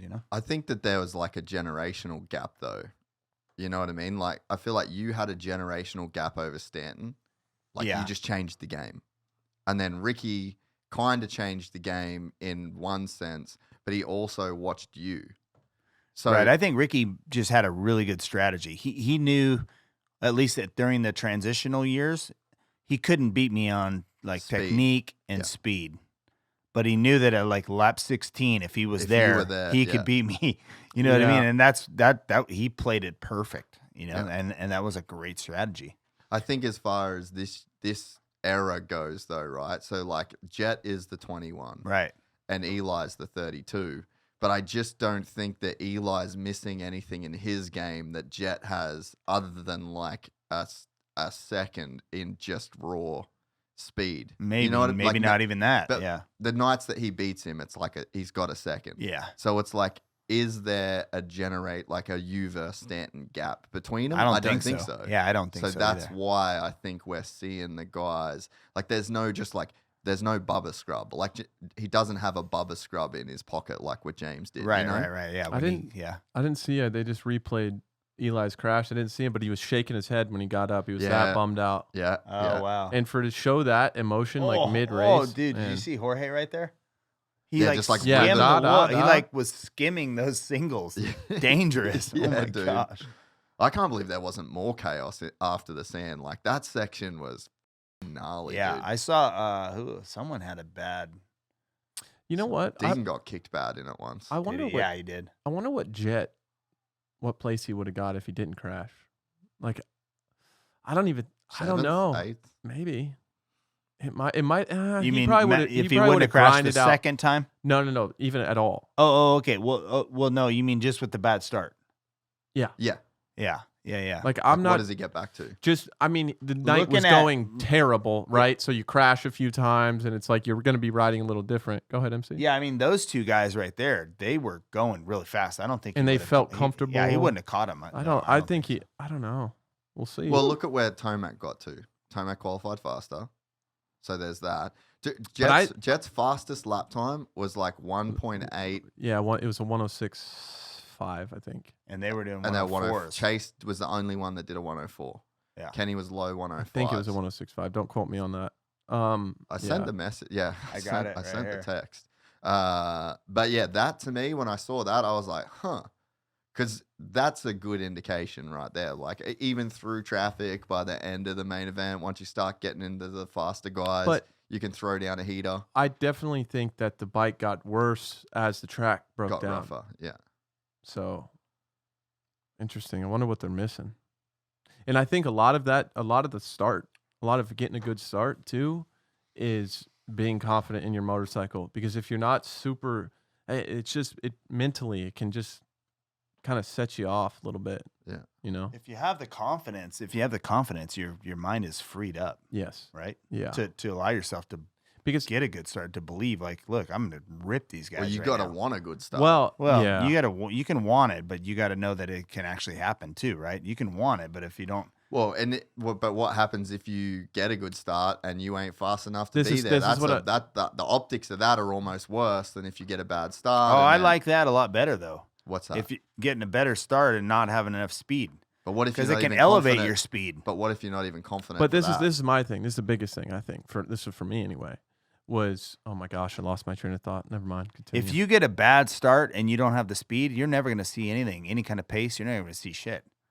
If you are a good starter, and like Jorge, for instance, right, and he's going to learn so much by being up front like that. For sure, yeah. If he was Jorge has nothing to lose. But Right. Here, but- when you're let me get this out before I lose my train of thought. If you're uncomfortable on your bike and So you're can not, you turn that down for us for a sec? Sorry. if you're uncomfortable on your motorcycle, there's even more emphasis. You feel more pressure to get a start because you know you got to be up there for it to happen for you. Like it. So I mean, I feel like Jett most of the time he's like, man, I could if he gets a 12th place start, he doesn't kind of care. like I'll probably still get third or maybe win. Right. Yeah, 12, that's his worst career. So it just puts result. you in a maybe like a back against the wall type of. I mean, I felt that sometimes. I'm not Jett, but I think like if you're like, I'm not sure on my bike, maybe the thing that you can go like, all right, I want to get a good start. At least I can, that is what I can do. I can try to be up front for a little bit because I know that maybe I won't finish up there. Maybe I'll be 6th or maybe I'll be 8th or whatever I'm going to be. But, I think you're right about Jett. He's not too worried about it. Normally he might be thinking about it now after this race, but he's not, I don't think he's too worried about it. He's got, he knows he can be up front whenever he wants to be. That's his superpower. That's all it's been his superpower so far in his career is the fact that it almost looks like he could take it or leave. Like, he's just there to have a good time on his dirt bike, which I know there's so much more to it than that, right. But more or less that's what it seems like. He's having so much fun that it takes a layer of pressure off of things, right? He's just stoked. Like I feel like when you're not having a good time, you're like super reliant on results to have a good time. It's a bad place to be. Yeah. No, couldn't agree more. Boys, this was sick. This is awesome. Thank you. Any closing thoughts? Can't wait for next week. I know. Are you going to go? No. Going to watch from home? I actually, my daughter has a lacrosse tournament, so we're going to that over the weekend. Is it local? It's in Palm Springs. Awesome. Kind of local, right? Yeah. Palm Springs this time of year. Just a couple hours. Golfing up there. Yeah, maybe mixing around a golf, maybe. But you should. Go play Madison. Yeah, I should. What's your week looking We're going like? there Friday. Apart from that, what's your week looking like? My wife went out of town this week to go do some stuff for her work. So the wheels are off the wagon. No, I was gonna try to ride my road bike a little bit. Which road bike? My Specialized road bike. Oh, that's what you meant, like.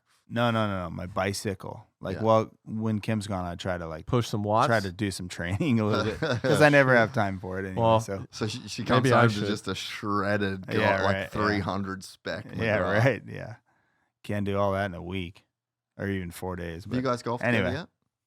You know what? I don't think we have. I think we have a long time ago. Yeah, we put Scheckler tournament. Yeah, but we haven't. We keep talking about it. We need to get out there. I know. He's super into it, and I'm into it. So maybe we should all get out there. Let's run it. What's your week looking like? Production meeting tomorrow. Oh, you know what? I got a meeting tomorrow. I got a meeting Wednesday. Really? Yeah. This TV business is busy, dude. I know. You know what I got going? I'm actually working on my side-by-side at my shop because King of the Hammers is coming up. Sick. So I'm prepping my KRX side-by-side and getting it ready because I'm going to race the NA class, which is the week, like February 1st. Like a month, February right? 1st week. It's like 2 weeks away. Yeah. And then they have this event called King of the Motos, which is the weekend prior, and it's a rock race for dirt bikes. It's like a crazy, almost like a hard enduro. Yeah. And I developed this little event thing. We ran it at Day in the Dirt. Oh, the MC's Holeshot. Yeah, the Holeshot King. Holeshot King. So we're gonna. I heard that was awesome. It was so fun, and basically what it is, it's a drag race, right? And we set up the grates. I built the whole system and tents and the whole thing, and we got a Christmas tree like drag racing and wind light and this whole thing. And so, you're gonna do it with me sometime. Okay, you're gonna do it with me sometime. All right, it's gonna be MC fun. the promoter. I love this. So I like this. We're doing this. He's busy. Can we get a summer cross again? Yeah, right. That'd be right. tight. Or the No. We don't want to do that because it's just too dangerous. We won't be able to do it. That's true. This is a drag race. This is all of us. All of us old guys can do this now. Yeah, you're in the old guy group now. Yes, I am. So it's we're gonna run the Holeshot King at King of the Motos, which is the weekend prior to King of the Hammers, which is the same weekend as A2. Yeah. So I'll be doing that on A2 too. So, yeah. Anyways, we're just kind of messing with stuff. There's also a really cool enduro we're gonna do at that same weekend. Yeah, guys that love to ride in the rocks, but that weekend out there in Johnson Valley is really cool. Right, it mixes. We're gonna have a GP race. We're gonna have the Holeshot King, and then the next day is gonna be the Rock Dirt Bike race, which is the hard enduro type thing. So we're excited about that. It's gonna be fun. And then the next week I'll be racing my side by side for Kawasaki and just having some fun and putting them Maxxis tires on there and ripping some rocks, man. I don't know if you've ever done it, but you got to go with me one time. It's pretty insane what these side by sides do. I need to get on that program. We went to Rampage and my wife was just like, "Hey, we're getting a side by side."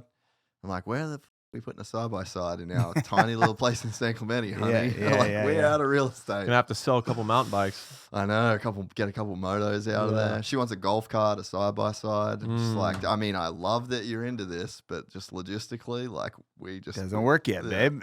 You've got a Dixon flannel out. I do. Pull that up on the screen. Actually, came out Friday. Actually, yeah. Pull that up on the Dixon screen. flannel Friday. Let's plug that. Dixon flannels. If you don't know, they're the best flannels. So they're dope, so comfortable. I've had these flannels. Have you ever worn one of these? No, I haven't. Bro, get one of these. We got to get you on it. The shit. Got a promo I've had code? one for I think if you type in Gypsy Gang on dixonflannel.com.au, there's a promo code, I think. Bro, I've had some of these flannels for years. Can't kill them. Really? Go back. And go they back just get down. better and better. Go back up. Can you wash or dry them on high heat? No problem. I don't dry clothes ever. What? Bro, I don't wash clothes either. Must be an American thing or something. It is an American thing. But yeah, no, I don't do that. We have a no drying rule in my Damn. house. Look at that thing. The king right there. I like the colorway I don't too. think I So- own a flannel. Bro, get one of them. I'm So sorry. yeah, it's pretty cool. It's got I'll on get you some some on some of the buttons. It's got a crown on it, and then it's got little Dixon 72 on the. And they got an L on the tall. label. Perfect. Yeah, I'm in between every size look known at to that. Look at that mankind hang tag. on everything sick. ever. I had my green one on the other day when I was in the booth with you guys. I had Oh the yeah, green one on. Yep, Yeah.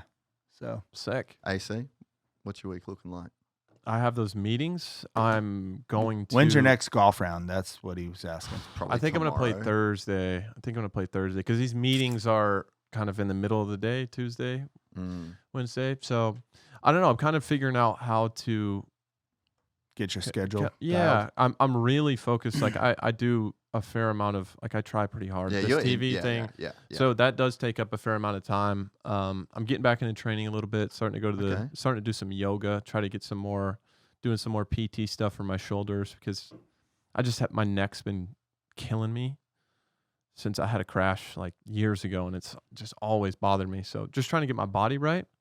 Did And you then do the foundation training when you were? Oh yeah, and it's so helpful. I still do a lot of those moves. Yeah. I think 25 is a good year. Year of the fitness year. I like that. Dude, I've been in.